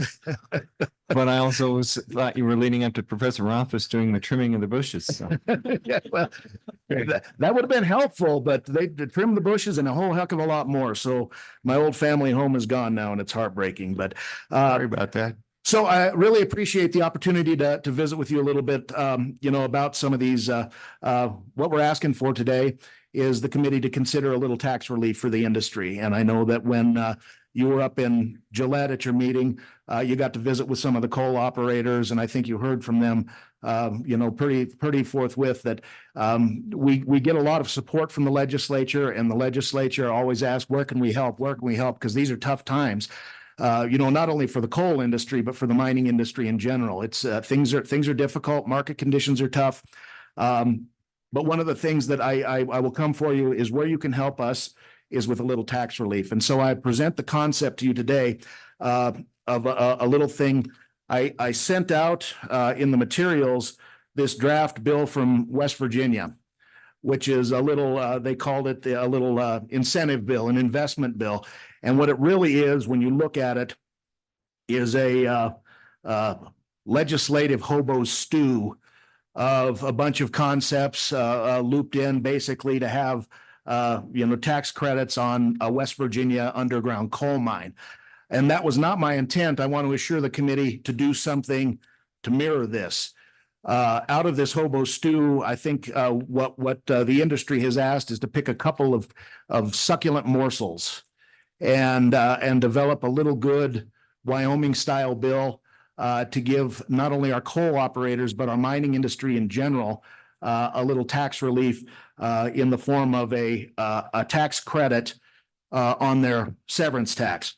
And just to put things in perspective, so I got my coal numbers, and I'm working on gathering my other industry tax numbers for the committee's benefit. But in 2023, we produced, according to the state mine inspector, 237 million tons of coal. Of the tax burden we pay, and I get to run through my little updated laundry list here, we paid federal mineral royalties to the state of $216 million. That's out of a total, that's the distribution, the state distribution out of a total of $397 million that the industry paid in federal mineral royalties.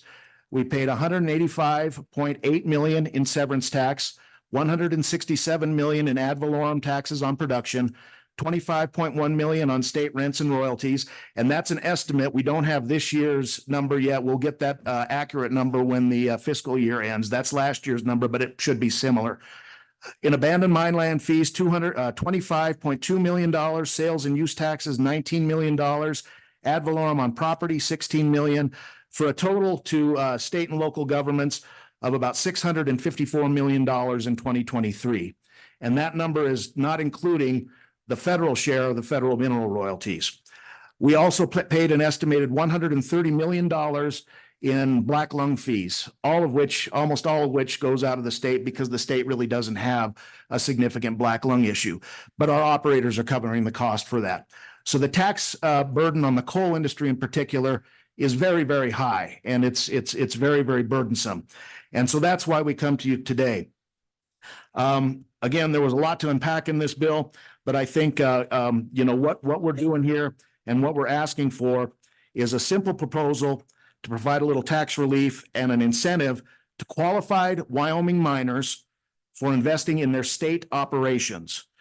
And what the industry would like to propose is quite simply a tax credit on the purchase of new mining equipment to be applied against their severance tax obligations. Would you repeat that, please, for the body? Yes, sir, Mr. Chairman. What the industry is proposing, a tax credit on the purchase of new mining equipment to be applied against their severance tax obligation. And just a couple bullet points, and we're happy to work with both the committee and the Department of Revenue to flesh out this concept. So who would qualify? So what we would say is surface, underground, and in situ solution mining operations that are currently in production in Wyoming and current on their severance tax obligation. So they would have to be paid up in order to take advantage of this. What equipment would qualify? We would say that newly purchased mining equipment as defined, and we are happy to help build that list of what would qualify to be used in underground, surface, and in situ solution mining operations in Wyoming. This would be, for example, haul trucks, shovels, an underground miner in a trona operation, a drill for a bentonite operation. We would not include things like pickup trucks and vehicles like that, but specific mining equipment to be defined and qualified by the legislature. And how this thing we would work, and again, I think it's fairly simple but of course, nothing is simple, but the concept. A Wyoming mining operator would be able to claim a credit in the amount of 35 to 50%. The number, those are just placeholder numbers, of the sales tax paid on the purchase of new mining equipment to be used in a Wyoming mine. The equipment would have to be used in Wyoming. You couldn't buy it, take advantage of the tax credit, and then move your shovel to Montana, for example. And then that credit and pulled from the West Virginia draft legislation not to exceed 20% of the total annual severance tax obligation. Now, since we pay severance taxes monthly, you don't know what your annual severance tax obligation will be, so you could base it on the previous years. So in other words, you would have a set number that you could apply if you buy a new haul truck and you pay, just for $1 million.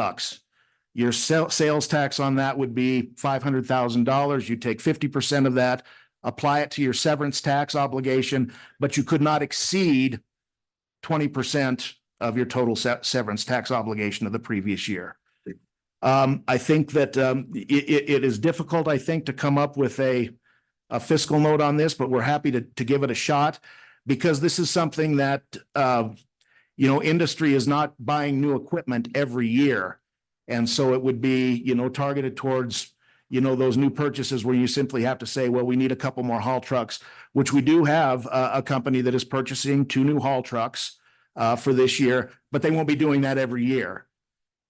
And so, again, and it just kind of gives the company a little incentive to keep investing in their Wyoming operations, and gives them a little bit of tax relief when they have to make those investments. And and the other thing that I would consider, that sometimes it is cheaper. I hate to use the word cheap, but maybe more cost effective, rather than buying a new mining machine underground, to do a rebuild.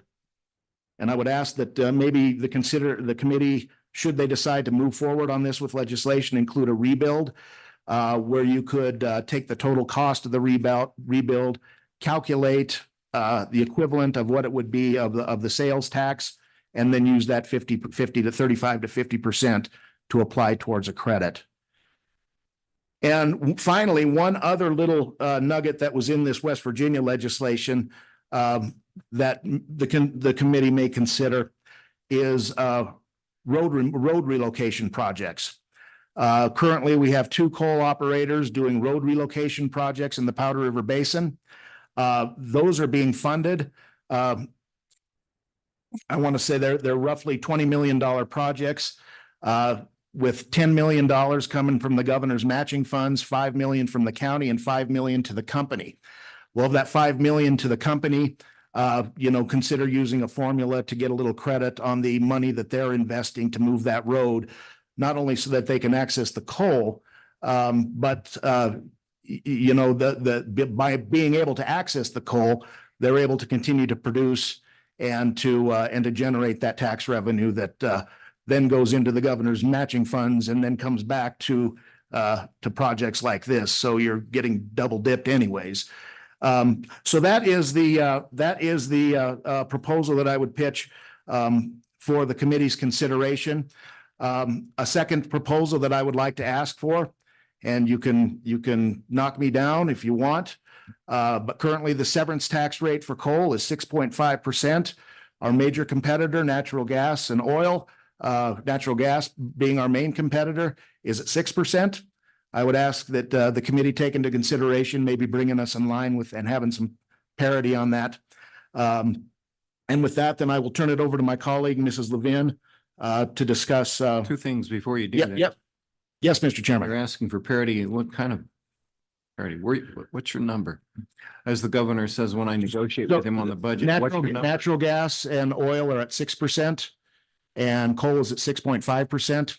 And we just ask that we both be the same. Okay. All right, let's before we go to Ms. Levin, would you repeat the tax income at the very top of your presentation that comes back into our local governments? From coal in 2024 or 2023, 654.3 million. That's the number I was looking for. Okay, Ms. Levin, thank you. Oh, go ahead. So Mr. Detail, do the mining companies get to take advantage of the machinery tax exemption that is already in statute? That's an excellent question. Yes, some of our operators do. Are you referring to the manufacturing exemptions? Yes. Those companies that manufacture up top. So for instance, and Ms. Levin will hit on this, our soda ash operators for their processing facilities up top, yes, they do. A uranium operation for their processing facilities, they do. Bentonite as well. So this proposal would strictly be on the ground in the mining side of things. And anything else that goes into the processing is under the manufacturing exemption right now. And so that would be separate from this proposal, Mr. Chairman. Okay, thank you. Anything else for Mr. Detail? Go ahead. Thank you, Mr. Chairman. Mr. Detail, we just lowered the severance tax rate for mining. It's savings of about $50 million a year. What have the companies been doing with that 50 million? Mr. Chairman, Representative Western, that's a great question. Trying to stay alive. I mean, that's just it. I think when you're discussing the tax burden, this body and the industry, we've got to strike the right balance to where we are, in the market and in the current state of affairs, and have the appropriate tax level. You guys can set that. The legislature sets that, and it's got to strike the balance of so that you can provide the revenue to the state, which the mineral and extraction industry provides a lion's share of the revenue to the state. But in the same token, allowing the operators to operate in a very difficult working environment. And that's it in a nutshell, Mr. Chairman. Does that answer your question, Representative? Mr. Chairman, follow up. Go ahead. So already right now, unless I'm willfully ignorant, if a mining company goes and buys a brand new shovel, haul truck, whatever, they already get to write that off against their federal tax burden. So if I'm understanding correctly, you're asking for them to be. Mr. Chairman, I'm not sure about that. Yeah, Representative Western. Mr. Chairman, so if I go buy equipment for my business, I get to write that off as a tax deduction for the business. So I assume all your mining companies are doing that. I'm not sure about that, but for the sake of argument, yes. Okay. Well, I mean, this is Go through the chair. Mr. Chairman, thank you very much. I apologize. Mr. Chairman, Mr. Detail, as a small business owner, when I buy equipment for my business or business expenditures, I absolutely write all that off. So I would assume they do too. So under your proposal that they're going to get a double write-off on the equipment. That's my understanding. Mr. Chairman, I would say for the sake of argument, yes. And that's the definition of tax relief. Okay, let's move. Anybody else? Go two down there, starting with my closest. Representative Heiner, and then your comrade. Thank you, Mr. Chairman. Mr. Detail. It's green. Now it's green.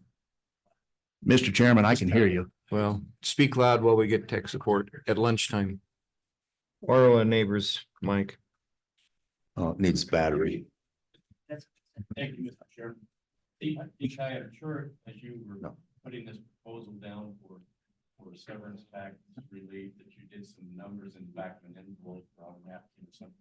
Can you give us an idea of what that would, what amount you're looking at the severance tax relief? Go ahead. Mr. Chairman, that's an excellent question, and my back of the napkin math did not go that far, Representative Heiner.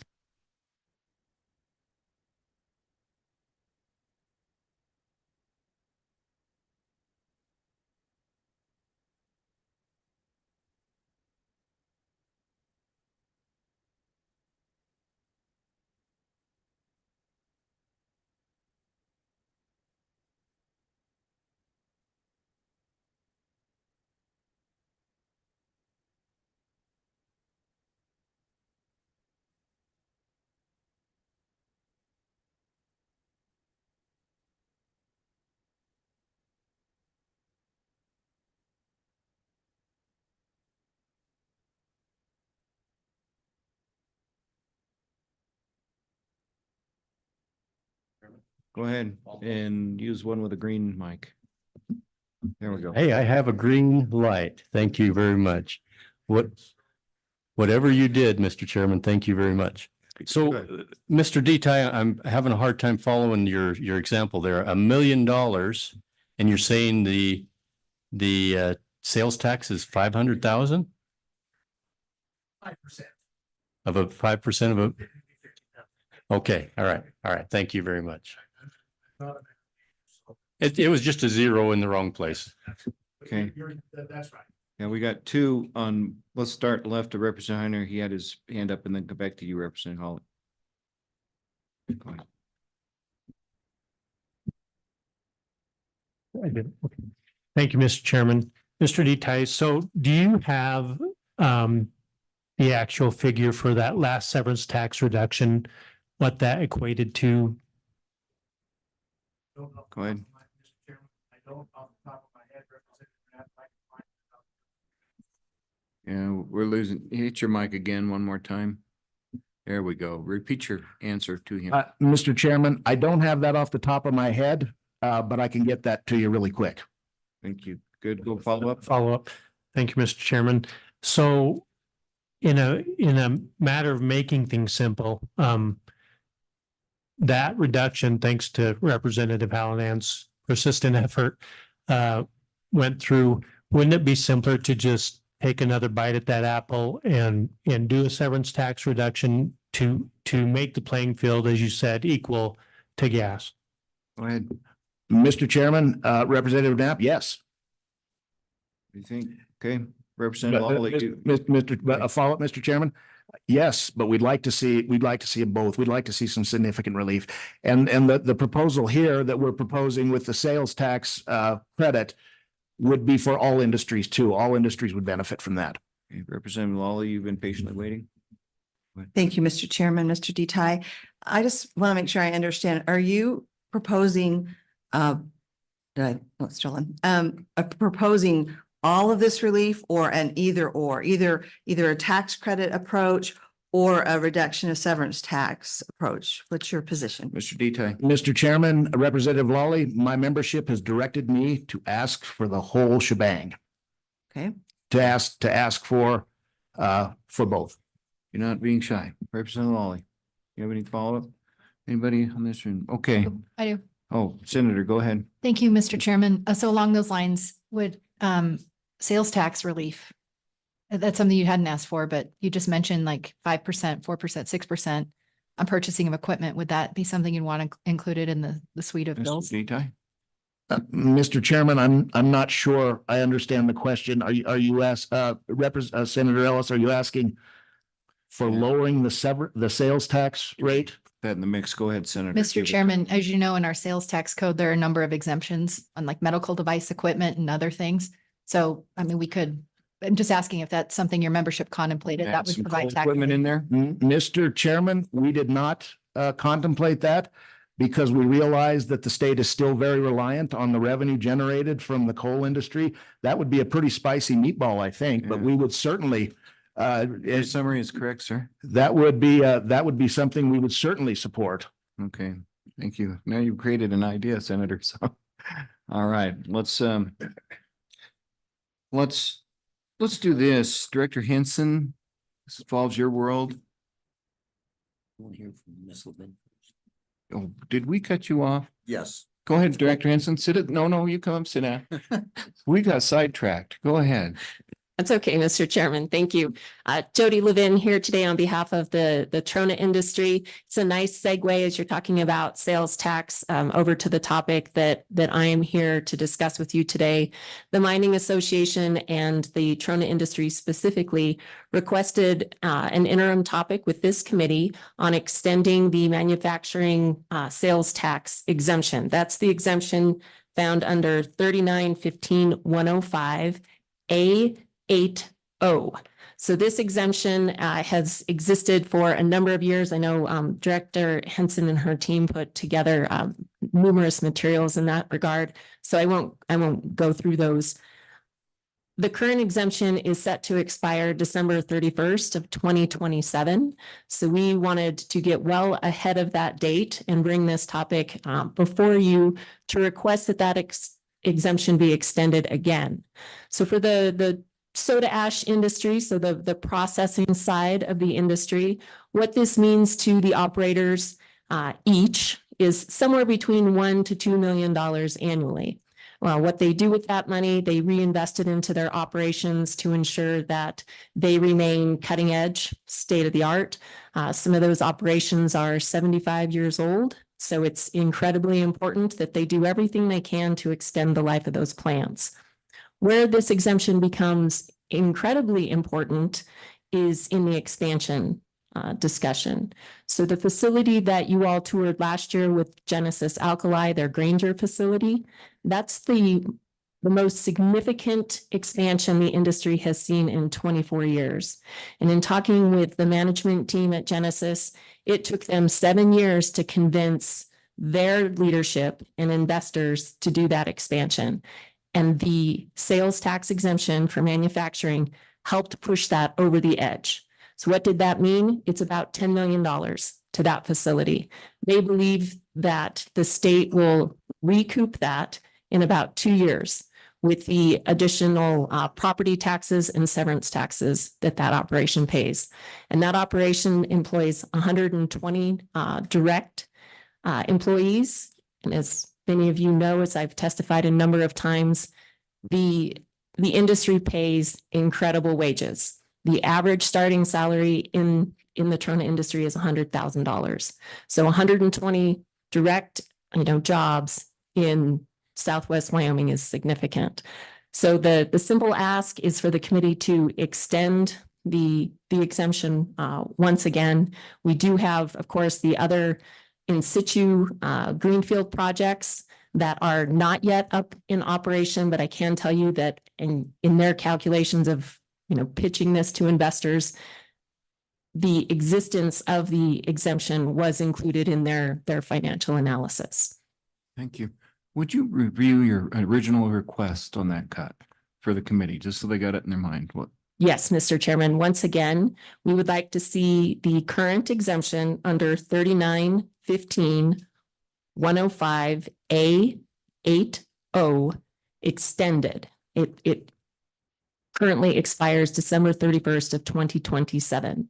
So we'd like to see that extended. Committee, any questions there with that? Okay. Mr. Chairman? Go ahead, Senator. Mr. Chairman, maybe Brian could send us that citation. I'm pulling it up and I also just want to check. Brian, you got that? Mr. Chairman, if we need to loop in 39-16 too, because in revenue, we always have to look at both. Okay, legal types are catching it. Go Yeah, ahead. Mr. Chairman, members of the committee, this is already included in your materials. It's 11-03, and I compiled that specific language. Okay, it's at your wish already. Anything else that? That's it, Mr. Chairman. Let's Thank move you. to Director Henson. Everybody stay put. Director Henson, your thoughts on all of this? This is your world. Welcome to my world. Good morning. Yes, Director Henson with the Department of Revenue. Really a pleasure to be here today. Just in the last 20 minutes, we've talked on a lot of different areas within our tax structure. Within your packets today, you will see 3 documents that we've provided. The first one entitled Wyoming Mineral Taxation. It's a PowerPoint presentation. The intent of that is to provide you with information related to how are we valuing minerals in the first place. All of these topics specific to the exemptions, some of those things are already taken care of. So at your pleasure, if it would be okay, we would like to cover just exactly how those purchases are included in our current valuation Please do. methodology Please for do. severance tax. In addition, in your packet, you'll also see just a reference document entitled Mineral Tax Process Overview, just for your own information. There's also an additional presentation called Wyoming Sales Tax. As you heard, we're going to get into both sales tax, how that's calculated, and the manufacturing exemption. We've got an overview of that. So if it pleases the committee, I would like to bring up the administrators that I've brought with me today. They are truly the experts on these, and have them walk through those portions of the presentations, if that's acceptable. Yes, please. Thank you.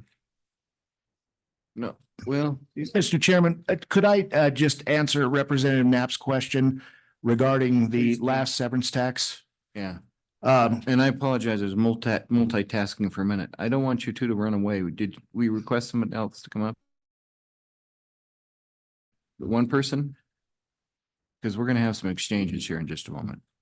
Go ahead and go back to Representative Knapp. Mr. Chairman, Representative Knapp, the fiscal note for the last severance tax decrease was roughly 9.6 million for fiscal year 2023, 8.7 million for fiscal year 2024. Representative Knapp, you good?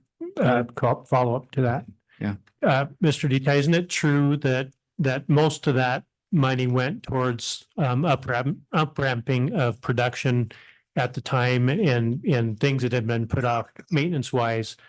And we're seeing now a downturn again due to the mild winter, I think, and other aspects to the market. But and there's furloughing going on currently, but those monies went to help shore up that industry. Mr. Chairman, Representative Knapp, that's correct. Mr. Dita, do you know about the furloughing? Mr. Chairman, I have not heard from officially for furloughing right now. But the production is down significantly this quarter. We're just in one of those cycles that the mild winter and the low natural gas prices, that's where we are right now. Okay, thank you. Hold for just a moment. Repeat what you asked and who was coming up. Mr. Chairman, I'd like to begin with the administrator of the Mineral Tax Division and the valuation manager to talk about how we value minerals to begin with. Yes, let's rotate in. Everybody kind of stay put. We got an open chair there. Mr. Chairman, I'd like to have Craig Grenvik. He's the administrator of the Mineral Tax Division. If possible, we'll make Another some chair. room. Yeah, make some room. There's. For Matt Sachet. He is currently the valuation manager for the Mineral Tax Division. I want to notify you that to our chagrin, we are losing Mr. Grenvik on June 3rd. He will be retiring from the state of Wyoming after 32 years of service in mineral taxation. 32 years of institutional knowledge with him. Well, we're trying to ask him every question that we can. Yeah. But Mr. Grenvik, beside him is Matt Sachet. Matt Sachet will be assuming the duties of the administrator on June 4th. Matt also brings with him about 20 years of experience in minerals. Okay, you gentlemen, let my co-chair say something and then you gentlemen do an introduction and speak. Go ahead. So Director, what you're implying is we should take the advantage of just grilling the daylights out of Mr. Grenvik at this meeting? I'm told Mr. Grenvik is going to be very, very honest. Okay. All right, go ahead, sir. Mr. Chairman, members of the committee, Craig Grenvik, the current administrator of the Mineral Tax Division. Just to start off, I want to answer a couple of questions about sales tax and severance tax rate that's already been brought up. And then I'll be quiet. For us administratively, changing the severance tax rate it's a relatively minor administrative process. We've done it numerous times, so that's really, it's certainly the legislature's bailiwick and it's easy for us to do. Changing how the sales tax and the severance tax interacts with the valuation is something we want to be careful of. Keeping those concepts separate from the valuation methodology, because both of them do interact with the value, just keeping them as a standalone kind of concept. So it's dollar for dollar versus interacting with the valuation method is something we need to keep in mind. And that would be the only suggestion that we would have going forward with that. Okay, go ahead. Any further questions on that? So, Mr. Chairman, just Want to share a mic with your neighbor and continue? Mr. Chairman, just to clarify that, the thought process, if you deem it appropriate to draft language to provide some sort of exemption or a tax credit, we would like to encourage you to keep it out of the valuation process, perhaps make it an annual application at the end of the year when they can provide us with all of the information and simply get a refund check, as opposed to including it in the methodology that Mr. Sachet is going to run through very quickly. Committee understand that? Okay. All right, go ahead. Mr. Chairman, my name is Matt Sachet. I am with the Mineral Tax Division of the Department of Revenue. I've been there about 18 years, and prior to that, I was an auditor with the Wyoming Department of Audit. Okay. Would like to speak? I believe I had a presentation. We got that, folks? Go ahead. So you're on. Okay, so within the taxation system for minerals in the state, we have two taxes that we apply: the severance and the ad valorem taxes. The severance is a state tax, as we've discussed here. The rate is set within the statute. Ad valorem is a county tax. We provide the county with the valuation, and the tax is administered by the county itself. I have in brackets there gross products. We use those terms interchangeably. So if I use the term gross products or I use the term ad valorem, please know I'm speaking of the same thing. So this, as I just said, the state tax is severance tax. The monthly reporting requirements for this is that it has to be reported the second month after the month of production. So production from January is reported in March. This will come up later on when I talk about some of the reasons for amendments that we receive. The Department of Revenue is the one who administers and invoices this, and we collect the severance tax. Ad valorem, as I said, is a county tax. We, with the Department of Revenue, certify to the county what the value is, and the county then calculates their mill levy and applies the mill levy to our certified value.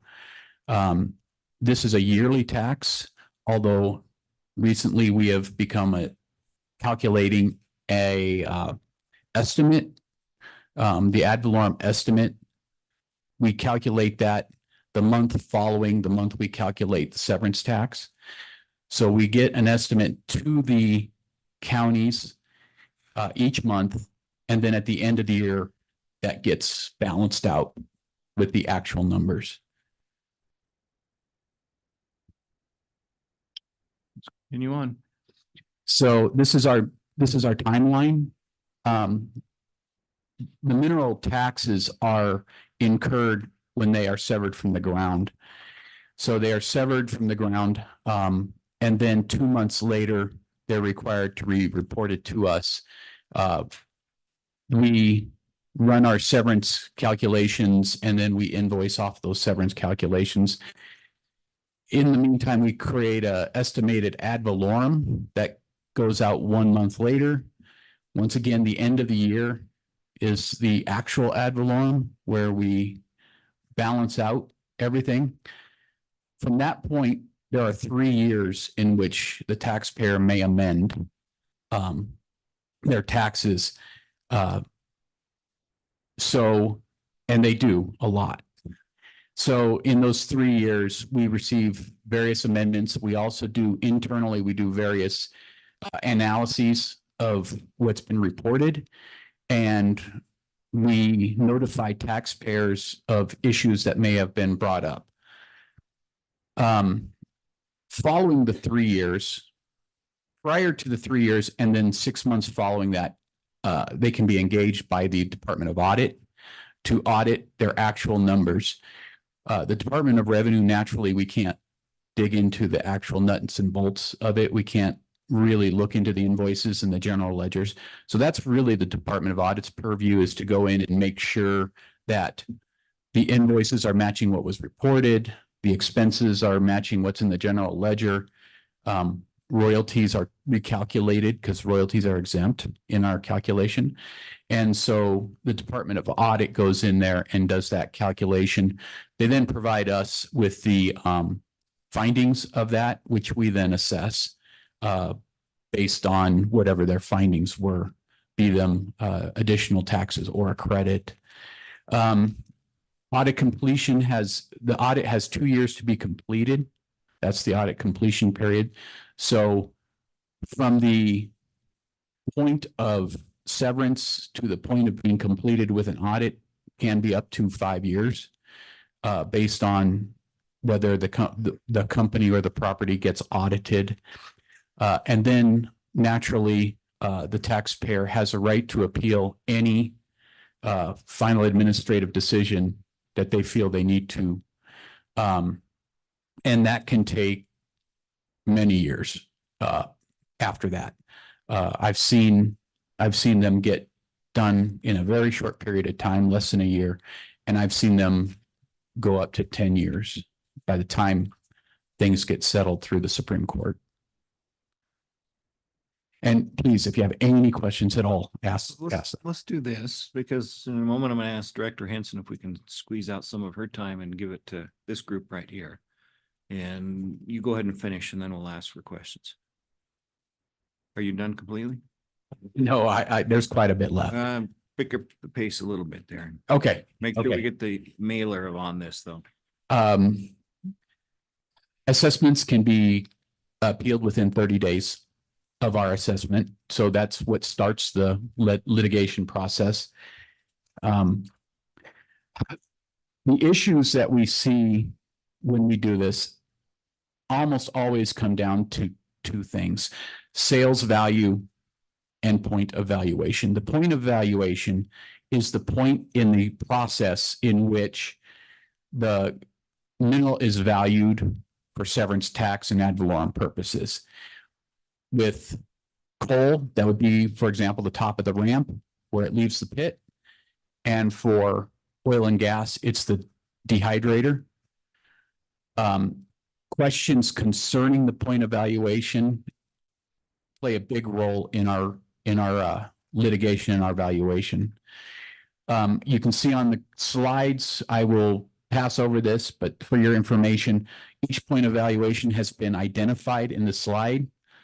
Oil, for example, is the initial tank battery, is the point of valuation for tax purposes. Coal is the top of the ramp once again. Trona, once again, the mouth of the mine. The sales value issue comes down to generally arm's length and non-arm's length sales value. Within, especially the oil and gas, you have a lot of companies that do their own midstream service providing, and they do marketing of their own product.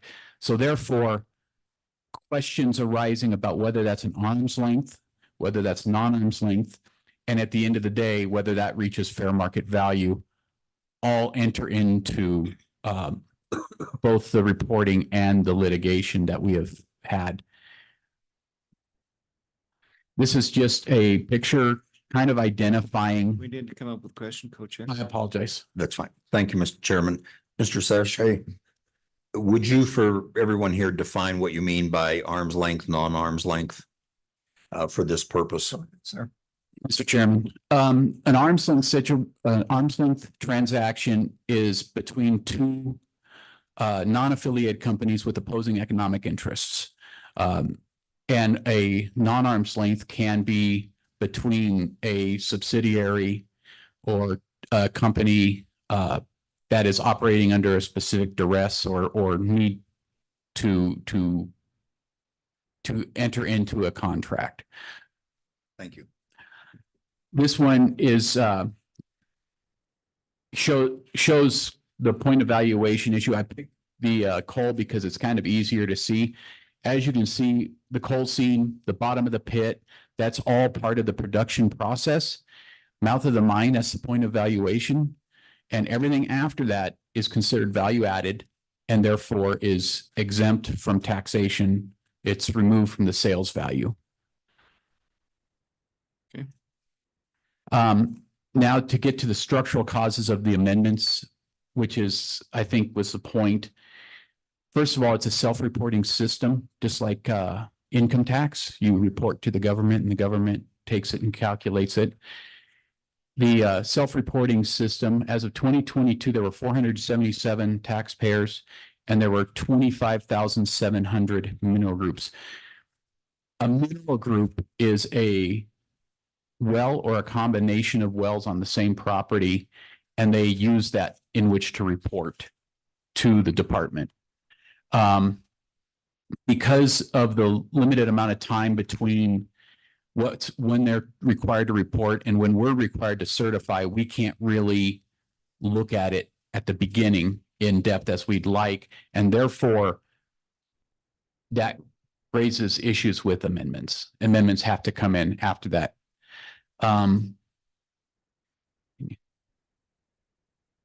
This is real quick. This is the various methods in which to value natural gas, oil, or any of the other minerals in the state.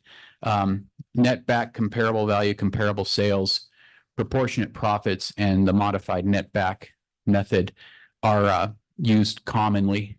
They're identified within the statute and they're used for various minerals. Cost buildup is used solely with bentonite, and it can be used if we agree to it in a mutually agreed upon method. Industry factors, both in trona and uranium, are currently being used. So the cause of a lot of these amendments coming through are multiple methods being used. The same company may be using multiple methods depending on where they're producing. The complexity of each one, which goes to Mr. Grenvick's request that valuation not be touched. If we were to provide a severance tax reduction, that we keep sales tax separate. Transportation and processing deductions, identifying where those locations, what's happening, what's included. And then, of course, the federal, state, and tribal exemptions that are in the statutes. I put county up here for sand and gravel, for example. If it's being used on a county project, it's exempt from taxation. So sometimes that has to be looked at.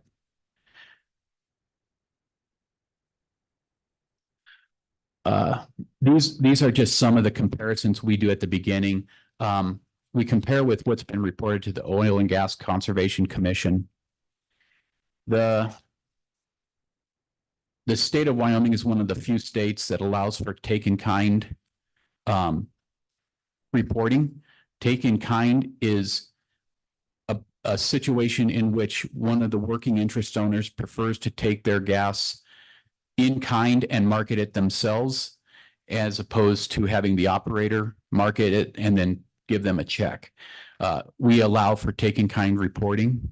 So comparisons between what the take-in-kind and the operator have reported occur.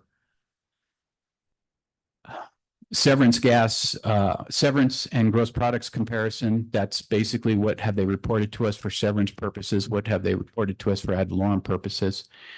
crude stripper and crude oil and stripper oil, they get a different valuation on each one. So they get comparisons. And then, of course, the Department of Audit. This is just a list of common valuation issues. Probably the biggest one there would be called prior period adjustments. And it's technical. And I'd be happy to explain it later, but what it essentially is that when a producer sends off their production, they don't know how much it's going to receive. They don't know how much they're going to actually produce. And because of that, they have to get prior period adjustments coming through at a later date. For example, if a sale of a natural gas included an adjustment for quality, you're not going to know what that adjustment for quality is until it hits the sales point. And so therefore they may be reporting to us what they think is accurate, but in fact, once the prior period adjustment comes through, it's no longer accurate. Once again, 25,000 mineral groups creates a lot of opportunity for error. The prior period adjustments, taxpayer related causes. Once again, prior period adjustments are huge. Transportation, where they have to nominate what they are sending down the pipeline versus what was actually sent down the pipeline, is a big issue. Gathering expenses, which have been defined as production expenses, are sometimes taken as a problem.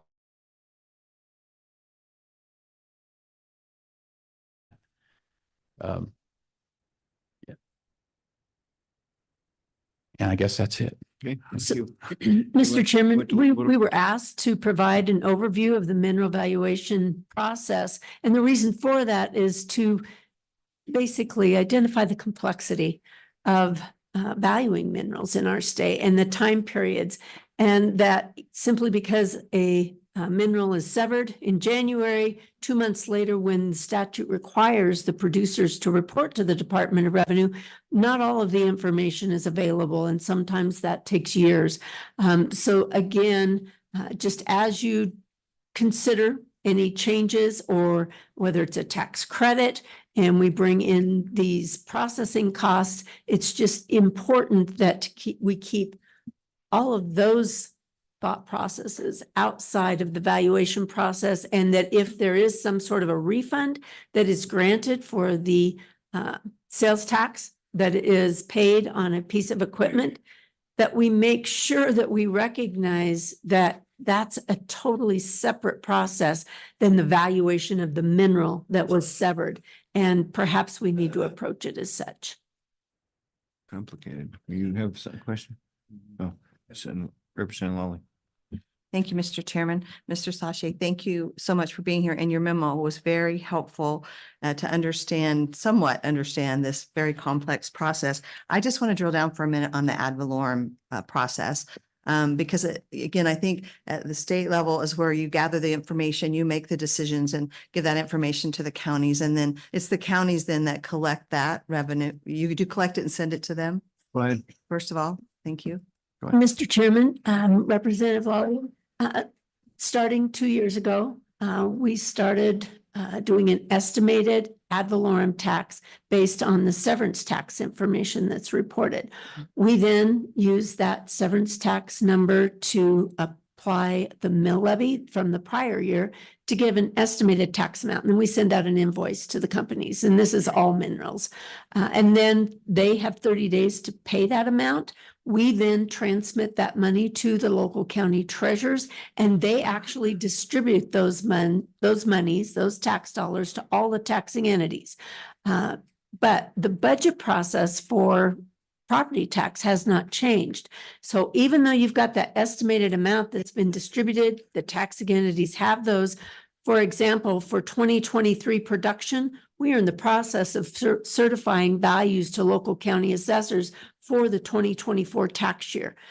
So even though they're paying an estimated tax amount, that isn't really trued up until the following tax year when the mill levies are established in September. So 2023 production, we certify the values, mill levies established first part of August. Tax bills actually go out in September. And what county treasurers are responsible for doing is comparing what estimated amount was paid by that producer, but what the actual amount of that tax is, and then either providing a refund to that producer or sending a bill to that producer to pay the difference.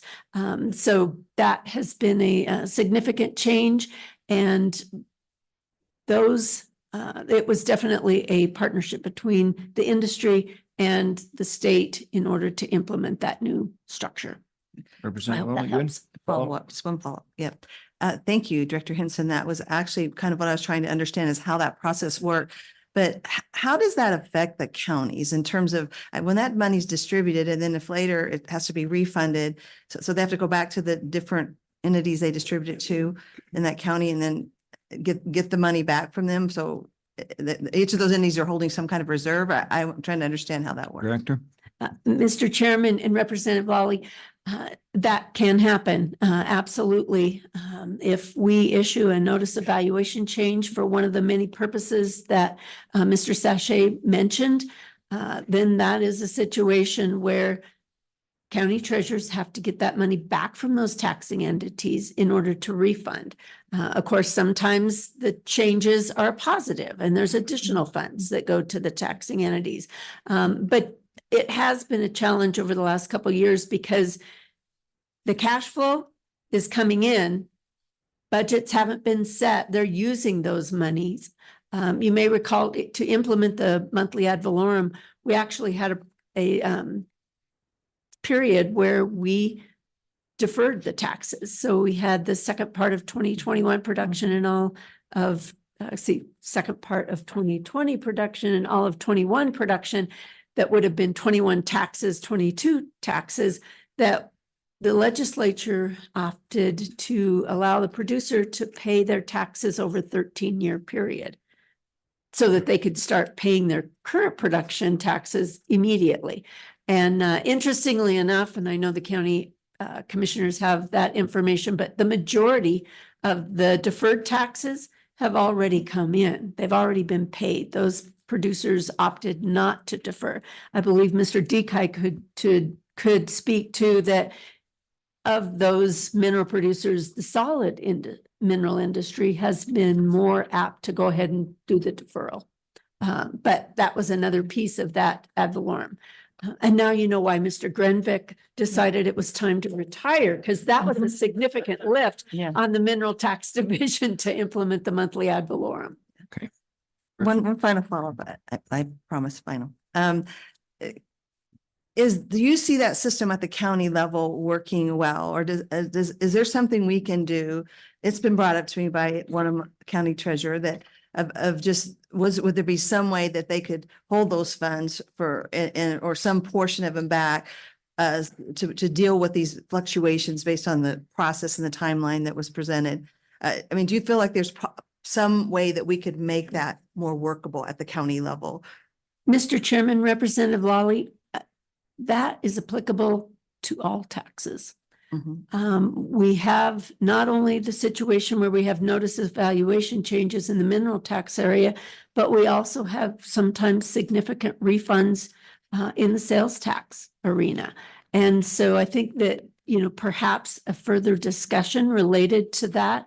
We had a situation this past year in the sales tax arena where the refund that was required, because it was a 3-year audit period, was significant and would have meant that they didn't have a distribution in sales tax for several months. We worked with those entities to ensure that that got paid back, but it does put a significant burden on that budget process. And I would be happy to speak to that issue at another time. Thank you. Okay. Any others, committee? Let's do this. Everybody said everything that they wanted to say here. Mr. Chairman, the only thing, if you would like us to do a review of the manufacturing tax, or if you'd like us to hold those comments. We do have We some can do it. information on the We history can of. do it. We're gonna borrow it from your, And Mr. Chairman, I'll have a Your- question too. okay, we're gonna borrow it that time from your tax-free storage facilities. You okay with that? Okay, you bet. All right, go ahead then with that. And oh, wait, I heard the senator. Okay, finish. That would Go. be moving to the sales tax exemption. Are You had one more do you have second. any questions related to the mineral valuation? Mr. Chairman, just to kind of lay it all out, I understand what Mr. Deti is saying, and I was reading the hobo stew proposal, and, I'm just trying to think of how things get cleaner. In his testimony, he said, the thinking would be that if you bought a mining company bought a large piece of equipment, somehow it would stay in Wyoming. I get that in theory, but the reality is, if you're up in the northeast part of the state and you've got mining equipment that maybe you want to move to an operation in Montana, it's really difficult to, I think, administer and track that. So I'm trying to think of like those points. I mean, if part of the goal is to encourage mining to purchase and update its equipment, there are two ways that we could do that are really clean, that don't involve a credit. One is just a sales tax when you purchase that equipment. That's something I think that we could look at that's really clean, and that only contemplates that one point in time where the equipment's purchased. And the second has to do with the assessed valuation. As we know, every year businesses have to file with, I think it's the Department of Revenue or their county, the value of your table, your computer, and they have a formula which looks at depreciation. Maybe that's the relief in looking at, if we're looking at trying to recognize some kind of form of tax relief is looking that assessed value and trying to get it after in that regard. Because I'm a little concerned with to the Department of Revenue's point of mixing these tax worlds a little bit. Mr. D. So I'm looking for some feedback along those lines and maybe have some more questions. Mr. Chairman, Senator Ellis, we'd be open to all that. And I think that the purpose of bringing this to you was to start the discussion overall of how to get some tax relief for the industry. So we'd be open to anything that we could do to provide some significant tax relief. Let's do this. The manufacturing presentation part, how long? Mr. Chairman, my intent is that we would turn to the pages within Mr. Fanning's presentation, answer any questions that you may have. I believe it's only 2 pages.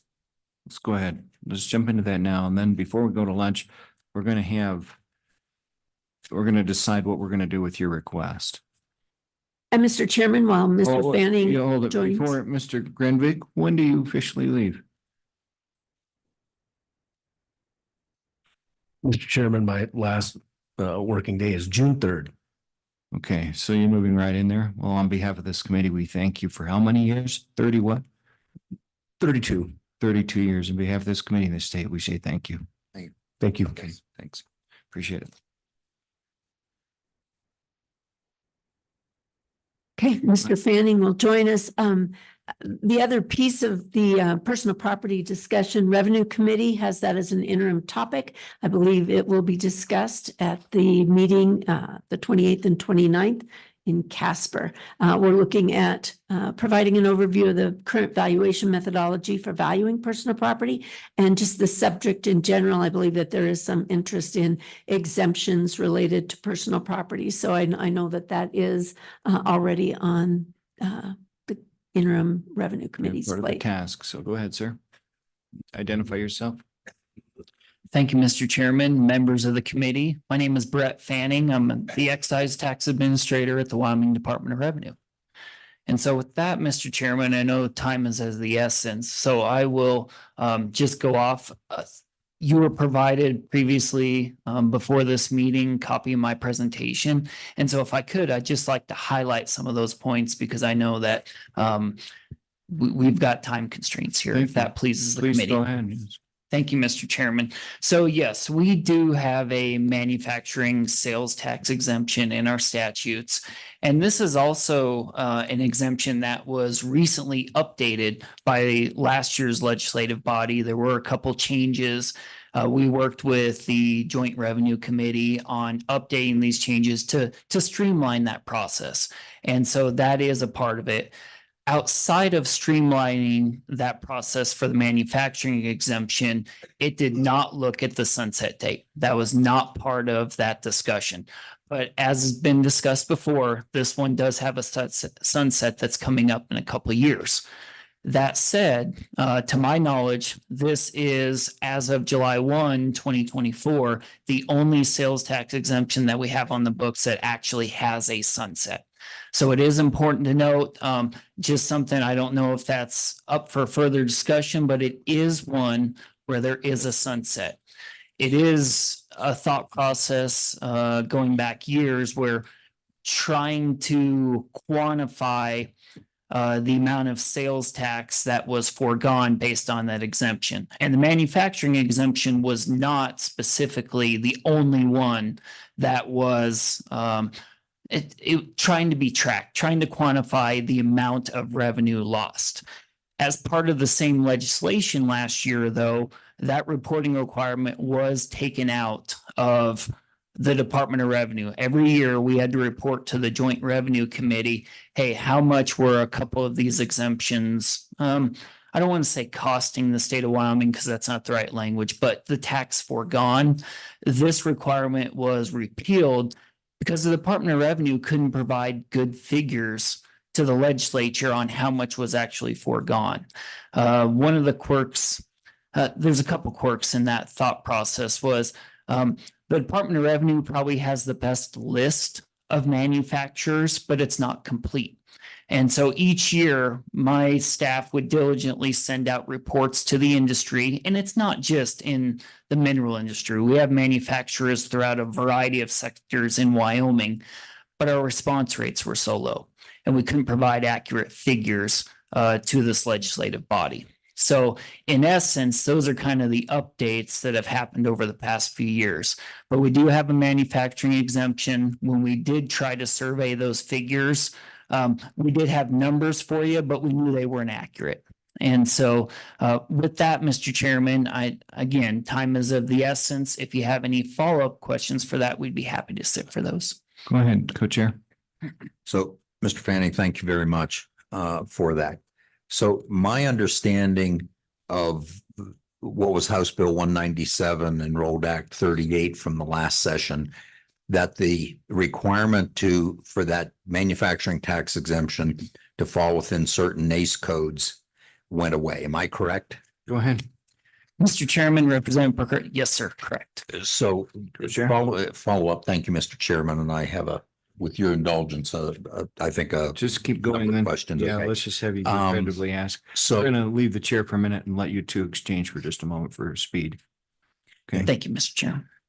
So thank you, Mr. Chairman. So with that does that mean that anyone gets the tax credit regardless of the NICS code?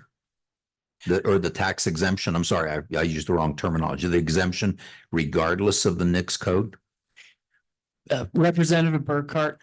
So the answer to that is yes. But we've also got to consider that there's a couple different pieces already in statute.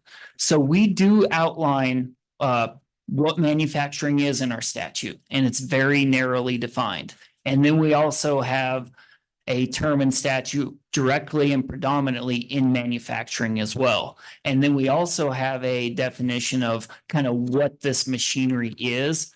So coupled with those items, that specifically still applies to the manufacturing exemption, because a lot of those NICS codes also include directly and predominantly in manufacturing. So, Mr. Chairman, Co-Chairman, there was no expansion of the exemption due to that legislation. All right, let's keep going. Okay, so Mr. Chairman, so I guess this line of questioning was, I think you've answered it, Director, if we expanded it or not. So would the deletion of the NACE code requirement in effect allow the exemption on a haul truck that goes into the pit for a coal mine? You haul coal out of the mine.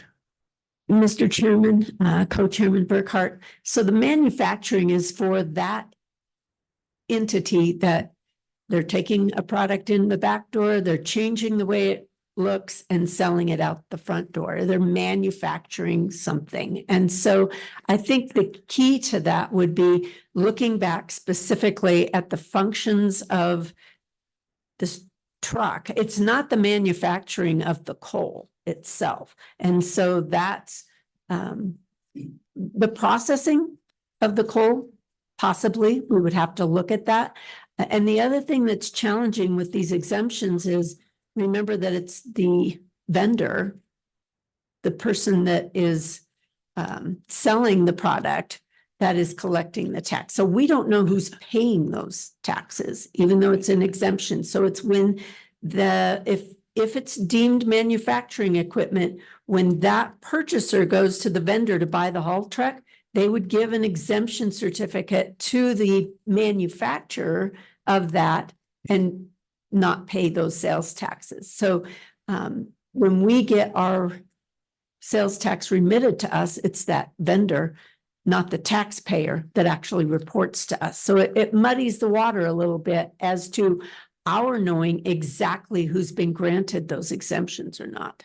Okay, so Director, Mr. Fanning, taking a little different direction here based on that.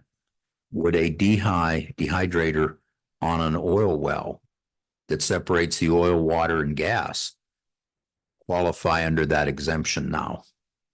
Representative Burkhart, we would need to do some further analysis on that, without a question, because I know it's kind of on a fly discussion.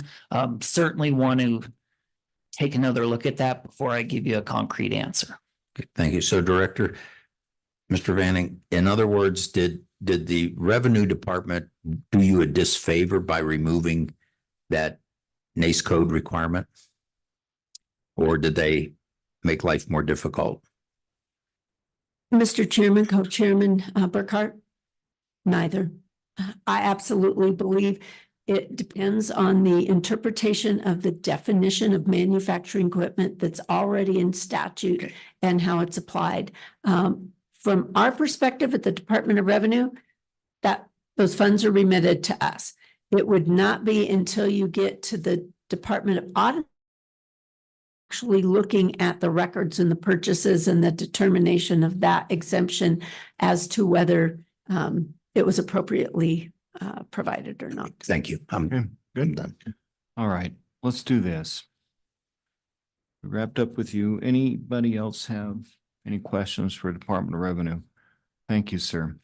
So we have pending on the table, as I recall, 2 requests from Mr. Detai. One, we have 3 requests for tax reduction.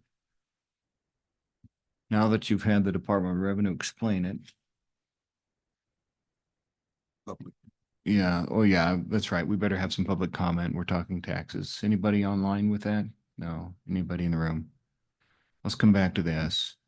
Committee. Oh, county commissioners, go ahead.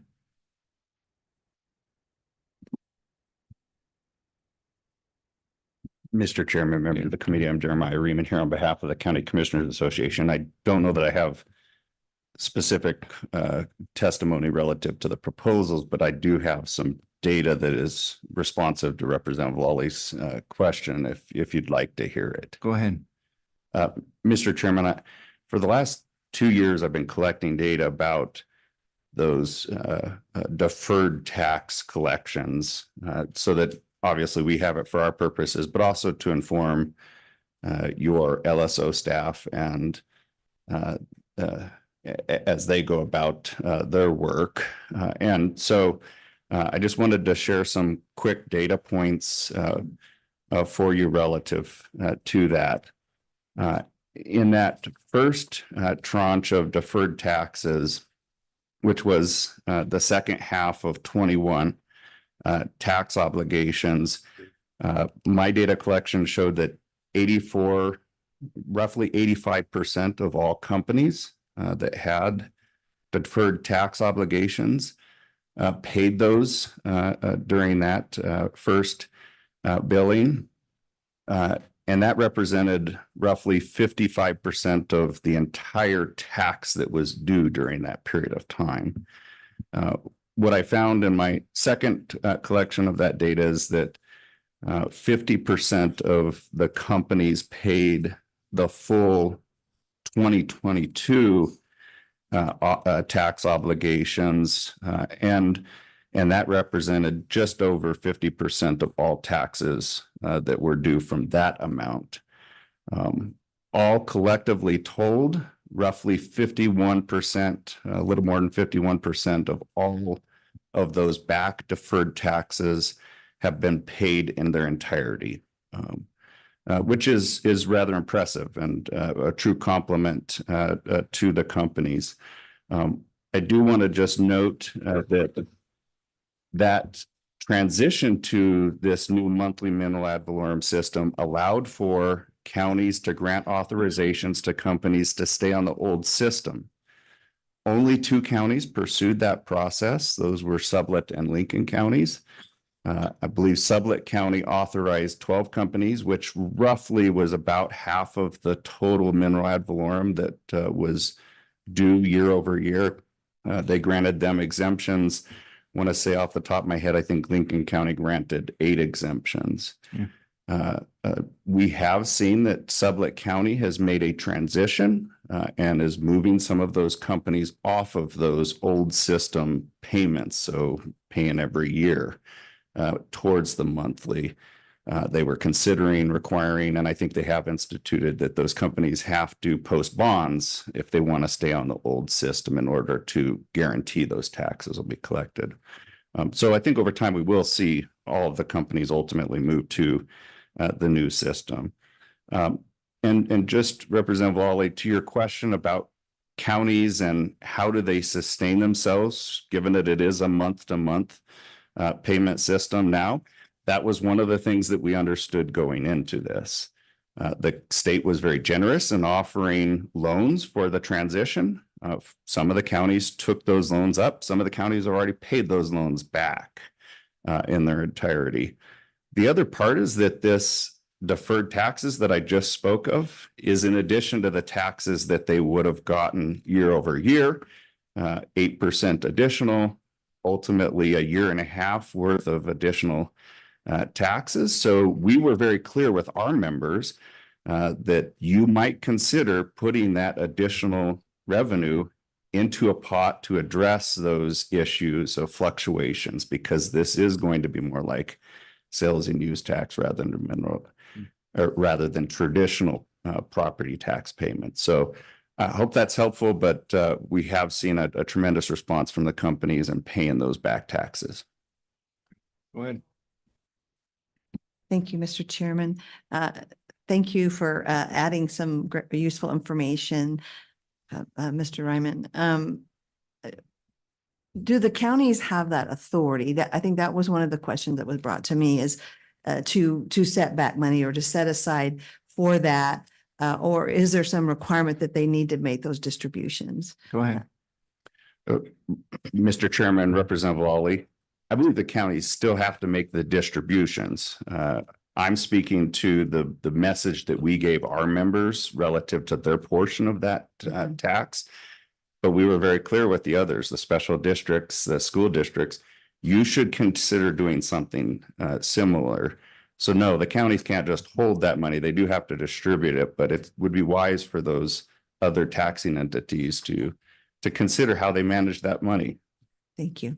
Okay, good. Good. Keep going. Mr. Chairman, that's all I have to share. Okay, thank you. Let's come back to Mr. Detai, Ms. Levin.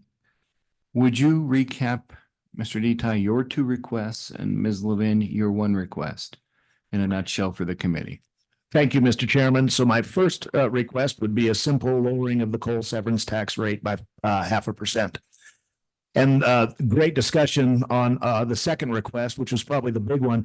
And I was really intrigued by Senator Ellis's idea that you may be able to achieve what we would like to see achieved if you were to do an exemption of mining equipment, and not even maybe for the full amount, but maybe 50% of the sales tax exemption. I don't know if you could do that or not. I would defer that to but it would probably achieve the same goal and be a lot simpler. You would say, Mr. Detai, that is your second request? That is my second request, Mr. Chairman. Based on your counsel from your attorney. Okay. Absolutely, Mr. Chairman.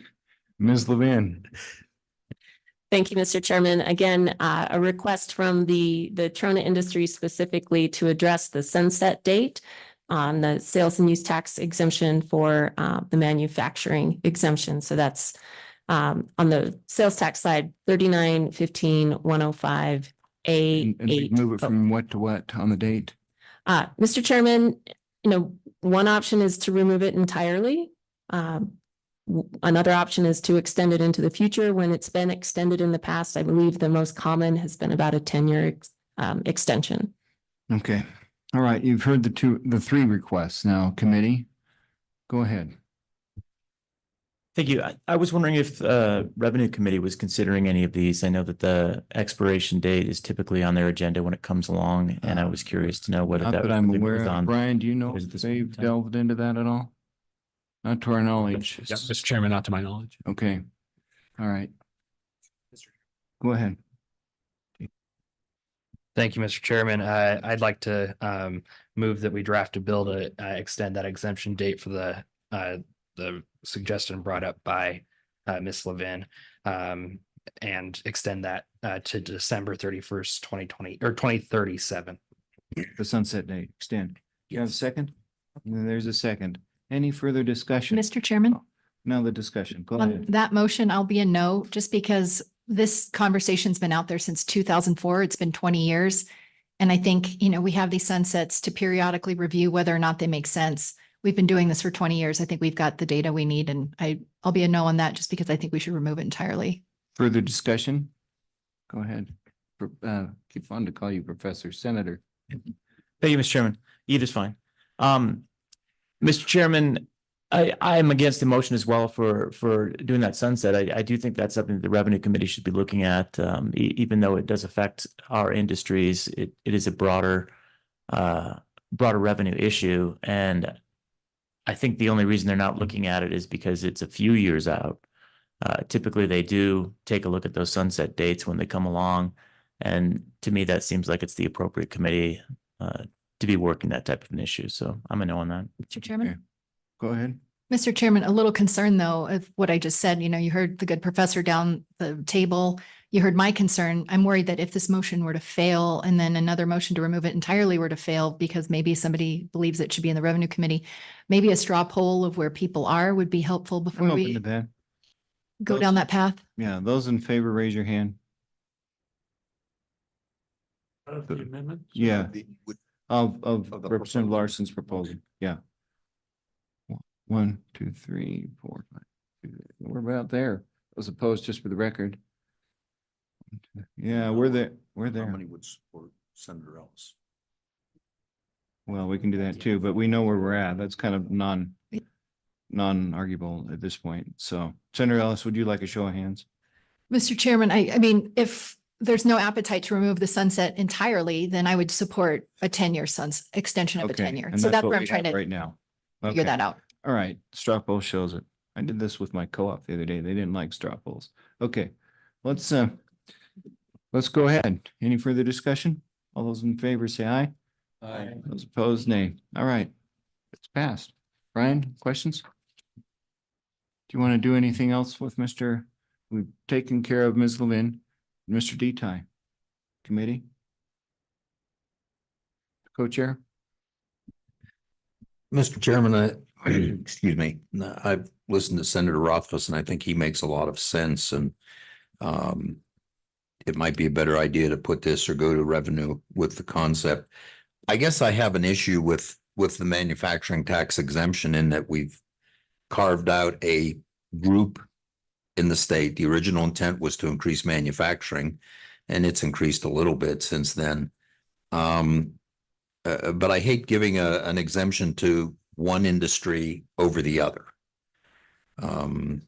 So I guess, I don't know, I'd ask for the committee's feelings. I'm not going to propose a bill that would include in the manufacturing definition used in the sales tax exemption, all extraction and production of Any minerals. further discussion before we actually call for a bill, motion on a bill, if we have someone do that? Go ahead, Representative.